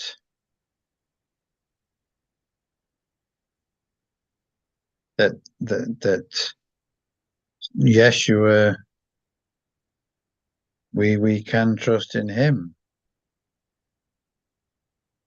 Yeah, I think because he's done it, he's escaped from the ego and he's escaped the matrix, and his mind is egoless. He's the one teacher you can fully trust. That's why I've really dedicated myself to learning this course, because it's coming from a mind that is absolutely pure and beyond all illusions. Whereas almost every worldly teacher, there are the rare exceptions, but almost everyone still has an ego. That's why they're still here. And what comes in from those worldly teachers is distortions. They're not absolutely clear and pure. I've listened to the likes of Eckhart Tolle and Wayne Dyer, and they're not. It's mostly in alignment, but then they'll say things that you just like, no, they haven't quite got that, because it's not pure non-dual. Whereas Yeshua, there's no compromise because there's no investment anymore in the ego or the world. And he's not trying to win any followers or sell any courses or, none of those incentives to kind of just somewhat deny the truth.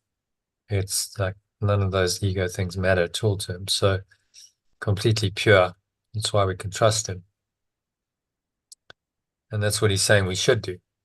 So choose to follow him, and he'll lead us home. Because also, I think he knows the way. So if he's done it and he's really escaped the matrix, and he's demonstrated that through his life, and now the teachings that come after his physical life in the course, the resurrection and all the healings. Okay, well, this guy's worthy of my faith. He's done it, and he can show me, therefore, how to do it, because he's done it. If you haven't done it, then you don't know the way. How can you actually teach anyone else how to do it?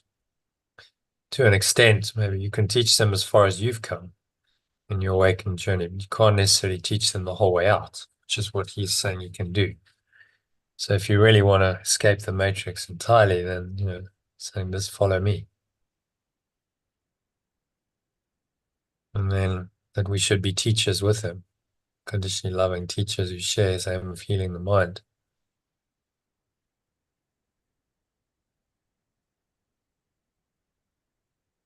Finally ends off with, in this world I need not have tribulation, because Yeshua has overcome the world.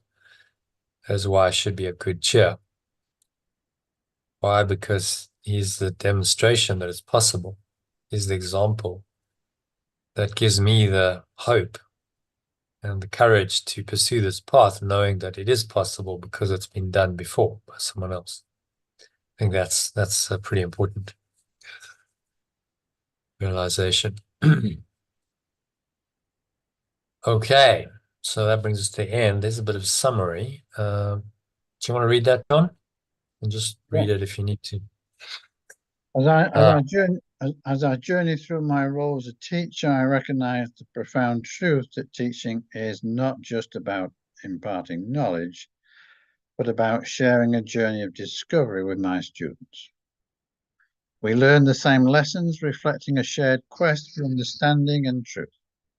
My commitment to the ideas I teach is matched only by my faith in my students' capacity to grasp and embrace them. This process has illuminated for me the critical nature of change and the challenge it possesses to my separate self, which is entrenched in a belief system founded on separation and fear. Therefore, change becomes a beacon of hope and a step towards healing my belief in separation, despite the initial fear it engenders in me.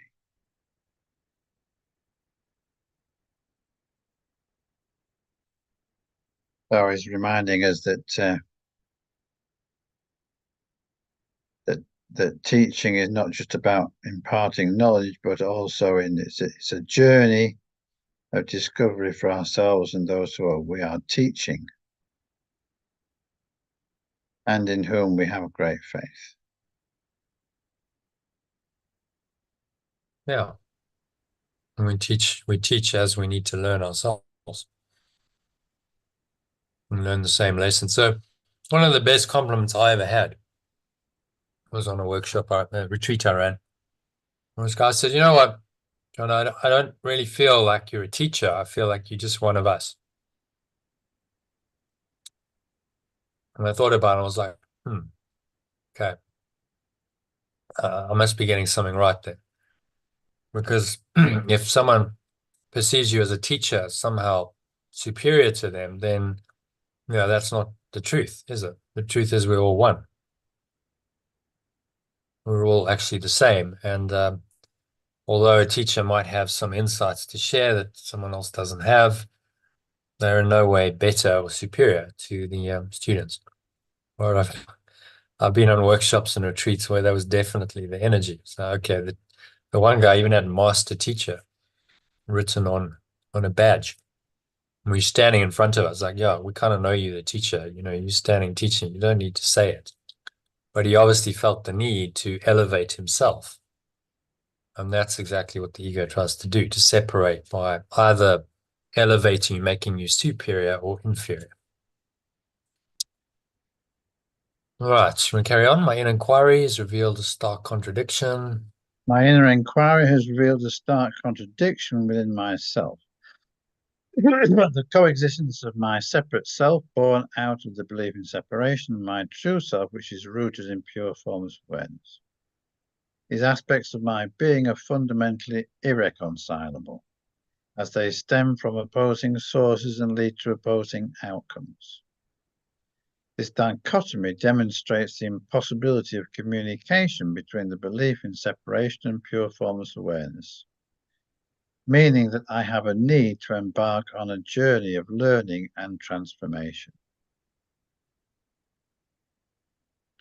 So we're saying that here that our journey is beginning to show us that there's a stark choice to make between spirit and our separate self. These two aspects are irreconcilable. We have to make a choice between one or the other.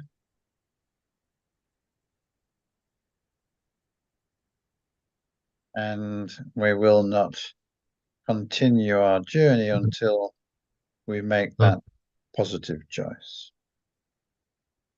Yeah, this is really the key reason, the key difference between a non-dual teaching and a dualistic teaching.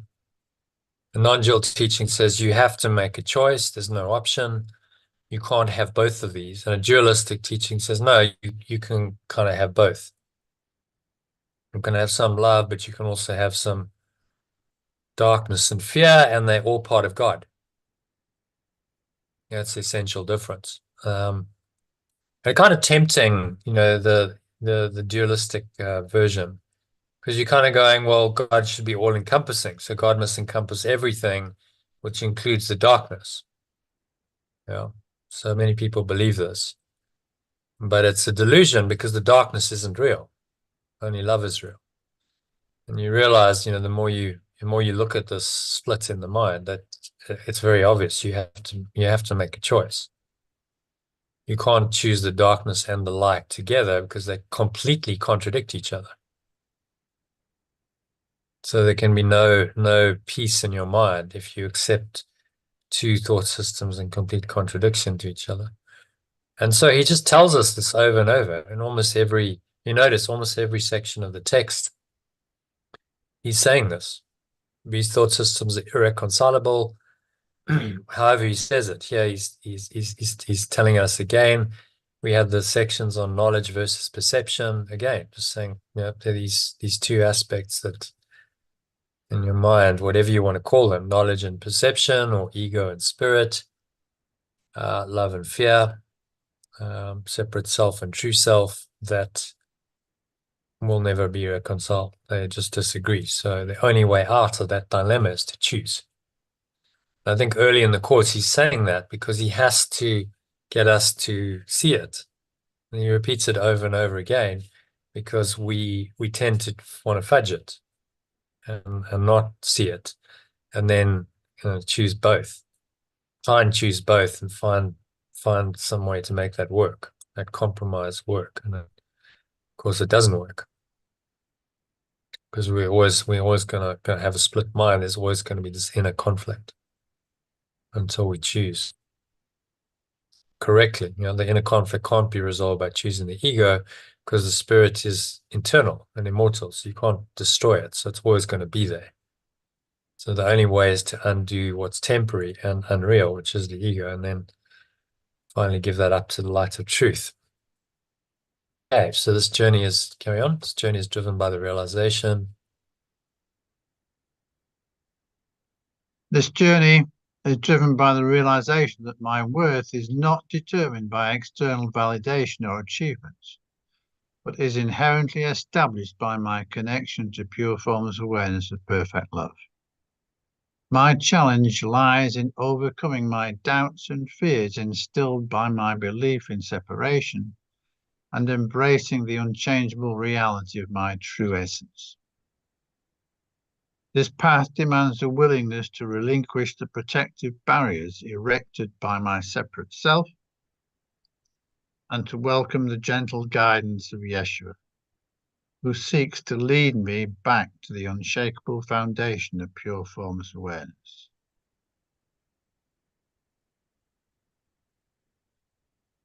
So it's saying that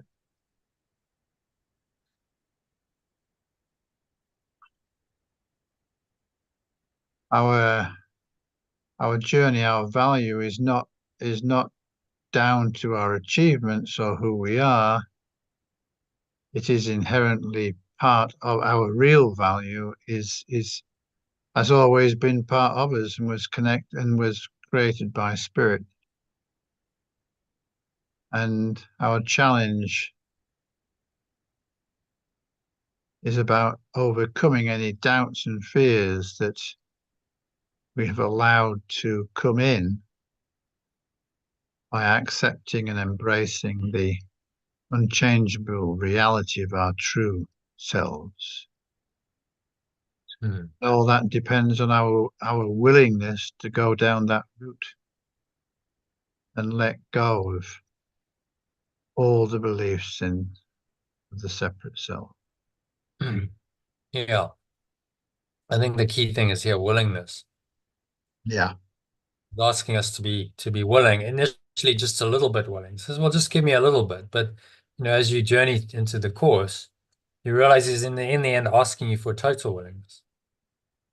It starts with a little willingness, and then it's like, okay, but ultimately that's going to grow into a total willingness to let go of all these protective barriers.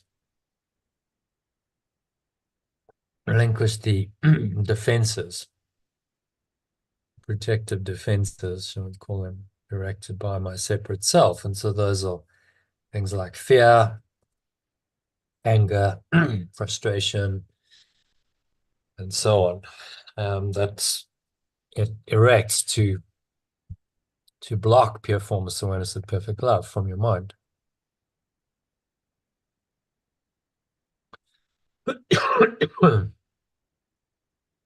So just keep being willing, really.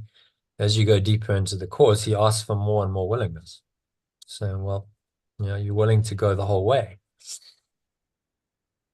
with me. Willing to collapse entirely the separate self and the dream and leave the matrix. And that's what he's promising us. The ego gets terrified by that. He goes, oh, right, this is the end of it. This is the end of the dream. It's the end of me. It's the end of the dream. So then the resistance kicks in. And we've all felt that. It feels a bit like hectic when you go, oh my God, this entire life and world is just going to come to an end. Seems quite radical to the ego anyway, dramatic. But it's the only way. It's the only way out of the pain and the suffering the ego has created for us. Okay, next one, 2 more to go, and then the key message. In this process, I confront the limitations and delusions of my separate self.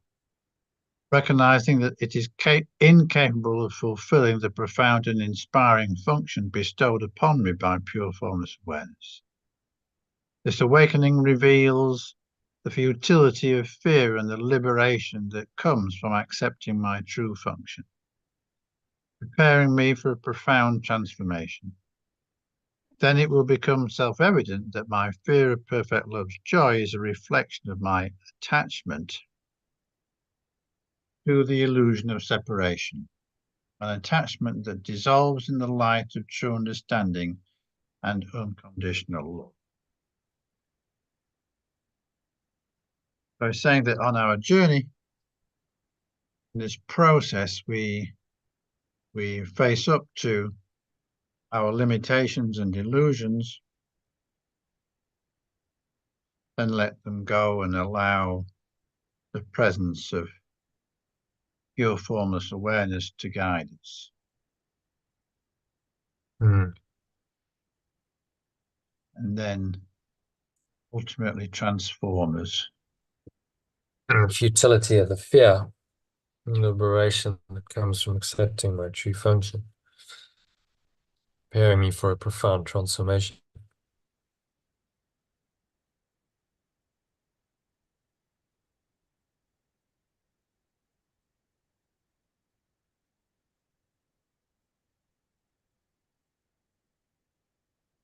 And it becomes self-evident that my fear of perfect love's joy is a reflection of my attachment to the illusion of separation. Attachment dissolves in the light of true understanding, unconditional love. To really understand what it is, why would I fear it? There's nothing to fear there. It's just pure love, perfect bliss, perfect peace for all eternity.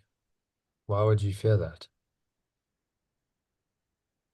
So it makes no sense to fear that. What there is to fear is the ego's world. That's where fear seems to be very real. So it's really just the ego that's engendering the fear of itself, which is of course insane. Why would you fear yourself?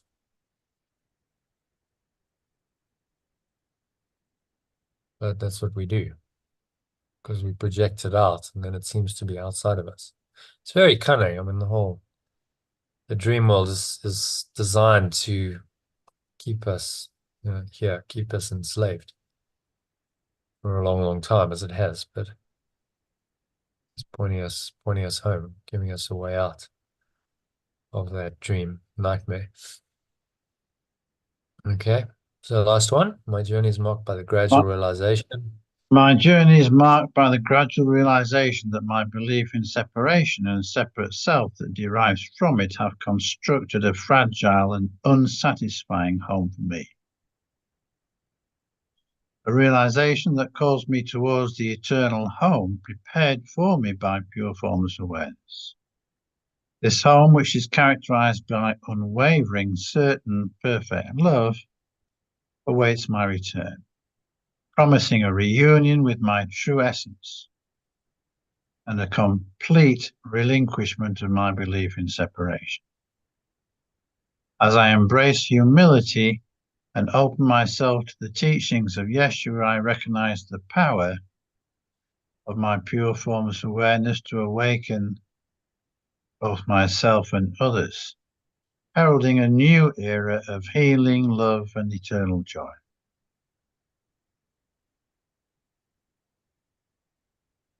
Okay. So it's saying here that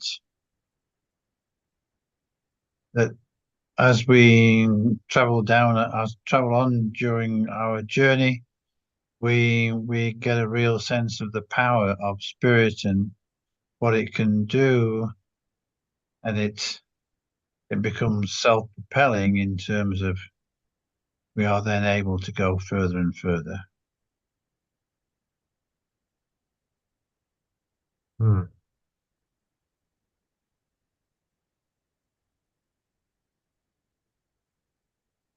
And embrace true humility. Hmm. I embrace humility, or maybe I am truly humble. So the truly humble are those who have let go of their separate selves. Yeah. And have let go of that to the light of spirit and live through the spirit only. So there's no more separate self. And that's what he means by the meek shall inherit the earth. So those truly humble souls like Yeshua shall actually come eventually to dominate, because it's the only sustainable thought system. The ego will fail because it's destructive by nature. So everything that it thinks and creates will ultimately come to nothing. All right, so just a key message to wrap it up. I accept that I am on a journey from believing in separation to accepting my true self, guided by pure formless awareness of perfect love and Yeshua's teachings. This path involves unlearning fear, embracing change, and understanding that my worth is established by my eternal connection to perfect love. This understanding leads me on a healing journey towards the experience of perfect love and eternal joy.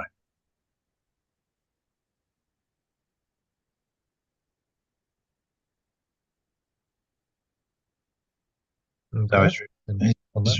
it's pointing out that we accept that pure formless awareness is our guide, and that will take us forward, and with accompanied by pure formless awareness, we will learn to let go of all fear and also be able to embrace change and completely understand that our real worth, our real value is already established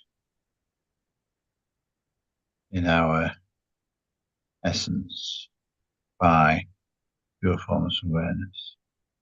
Yeah, in the end, it's just realizing what's already there. And that's the key distinction between a non-dual teaching. A dualistic one is the non-dual teaching says it's already there. You don't need do nothing. Just have to uncover it.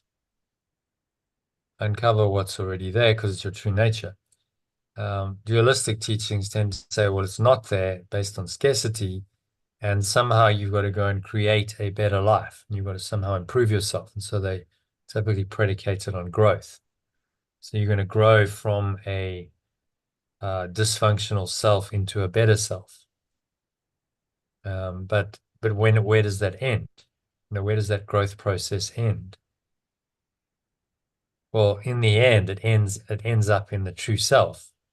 You keep growing, eventually you have to come to the awareness of the true self. But then it's more like, oh, well, I'm just realizing what I really am. Not I'm trying to become something that I'm not and grow into this, super ego that is gonna, I think my limited ego, little ego thinks that super ego self-concept will somehow fix its problems and make it feel fulfilled. And you see that essential difference between like personal growth and this teaching. It's always already there. Those are the two primary philosophies in the spiritual world, any kind of personal development, self-improvement. And there's those two philosophies saying you're always already there, so it's already there. You don't actually have to really do anything except let go of what's blocking it. And that's what the Course is saying, and other authentic spiritual teachings, and others say, no, actually, you're not quite good enough as you are, but it's okay because we're going to help you to improve yourself. But it's from the foundation of not being quite good enough, and you're going to try and always compensate for that and become better. And of course, you just keep doing that. There's no end to that. Because actually, fundamentally, you deny that you're good enough by continuously trying to grow. Do you see that? So I've got to grow because I'm not okay as I am. That's the message you give your mind. So it's a subtle, but it's a profound difference. That difference makes all the difference. That's why, if we have a society based on the idea of lack, that we're not quite good enough, then the society has to keep growing. So we get this seeming need for ongoing growth because we've got to get better and improve our dysfunctional selves. But if you change your mind, you say, I'm already perfect and whole and complete and I have abundance, then I don't need to do that. I just have to accept what I already am. That makes a very, very profound difference to our thoughts and our emotions and our behaviors. The world we live in is a result of the latter thought system, the personal growth, the growth mindset. And the way out of that is to go to the former and say, no, it's actually already there, and you just have to accept that, which is what the course is proposing as an alternative to the ego thought system. Okay, so John, if you want to do a quick 5 minute meditation on the key message, I'm happy to do that. Okay. Just complete the session. Yeah. So, what a nice way to end. So just close your eyes.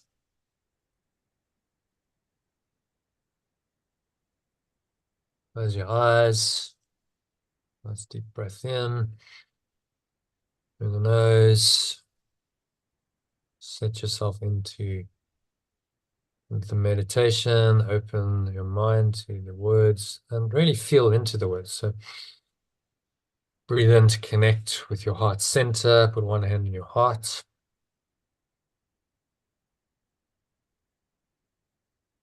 And accept that I'm on a journey from believing in separation to accepting my true self.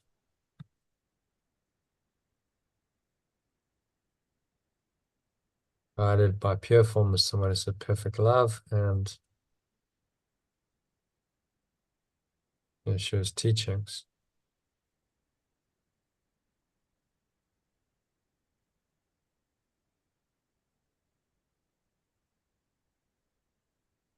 This path involves unlearning fear. And breathe in, notice any fear that's there. Any resistance at all to this message is fear. But I can let it go and embrace change.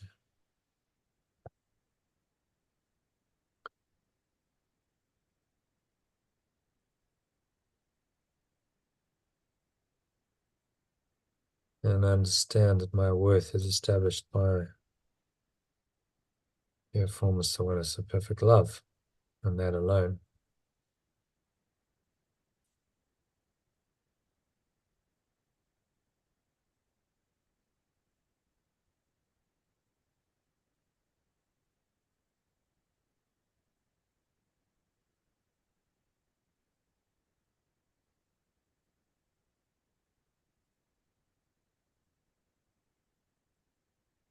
And I need to change my mind and understanding my worth.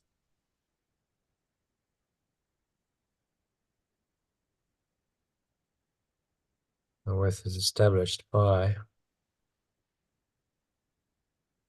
my pure formless awareness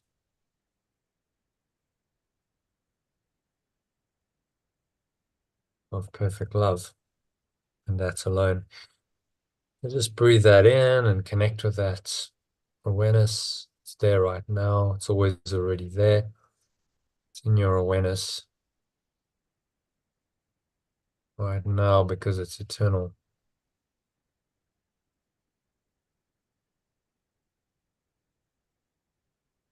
Feel that's in your heart. Breathe it into every pore of your cell, every muscle of your body, every part of your mind, every fiber of your being. In that awareness of the light. Awareness is the light. Embrace it, accept it fully. And this understanding leads me on a healing journey towards the experience of perfect love and eternal joy. Experience a formless awareness of perfect love.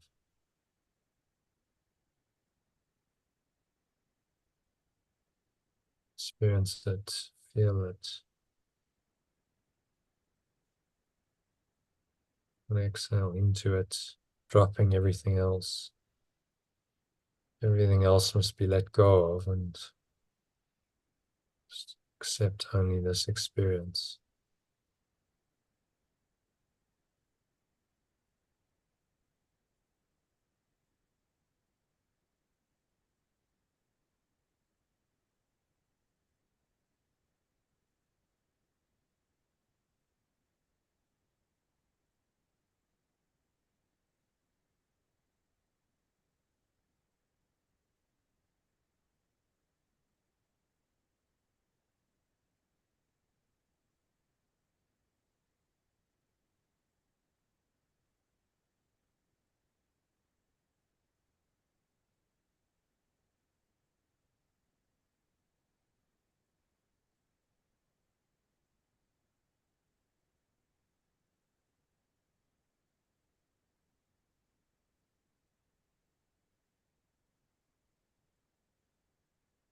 So just a minute or so, just stay in this experience of perfect love and eternal joy. Breathing it in, extending it out. Each breath is coming in and it's extending out to the whole universe.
So just connect with this feeling, this experience of perfect love and eternal joy. Anchor it in. Breathe it into every pore, every cell, every muscle of your body, every part of your mind, every fiber of your being. Anchor this state in. Set the intention to stay here. Let this be your default state and to guide you on your thoughts, words, and actions. So it is said, so it is done. And you open your eyes and continue on with your evening. Perhaps that's to bed. So thank you, John, for Yep. Okay, John. Jolly good. thanks for joining tonight, and I'll see you tomorrow. So tomorrow afternoon, I'm going to do an afternoon session, Okay. starting at 12:30 probably. So Right. join us sometime in the afternoon if you can. Okay. Okay. Okay. Cheers, John. Thanks for joining. Yep. Bye then. All right. Thank you, John. Namaste. Bye-bye. Okay. So that's it's a wrap for today. Thank you to John and Elaine for joining, making the session possible. If you enjoyed the session, do subscribe to the channel to be notified whenever I go live. For more content like this, you can also go to theaolg.com. It's theaolg.com and lifeball.com to join a masterclass. And you can join one of these live sessions, which is an introduction to the whole Life Learning Go program, what it can do for you. And you can also get the daily quote and one training lesson from A Course in Miracles and a short meditation sent to you every day via Telegram. If you go to lifepool.com, those URLs are below in the text box. So check it out and click the links and do your thing. So well, hope to connect with you soon. And namaste. This means the true self in me honors that same true self in you. Peace.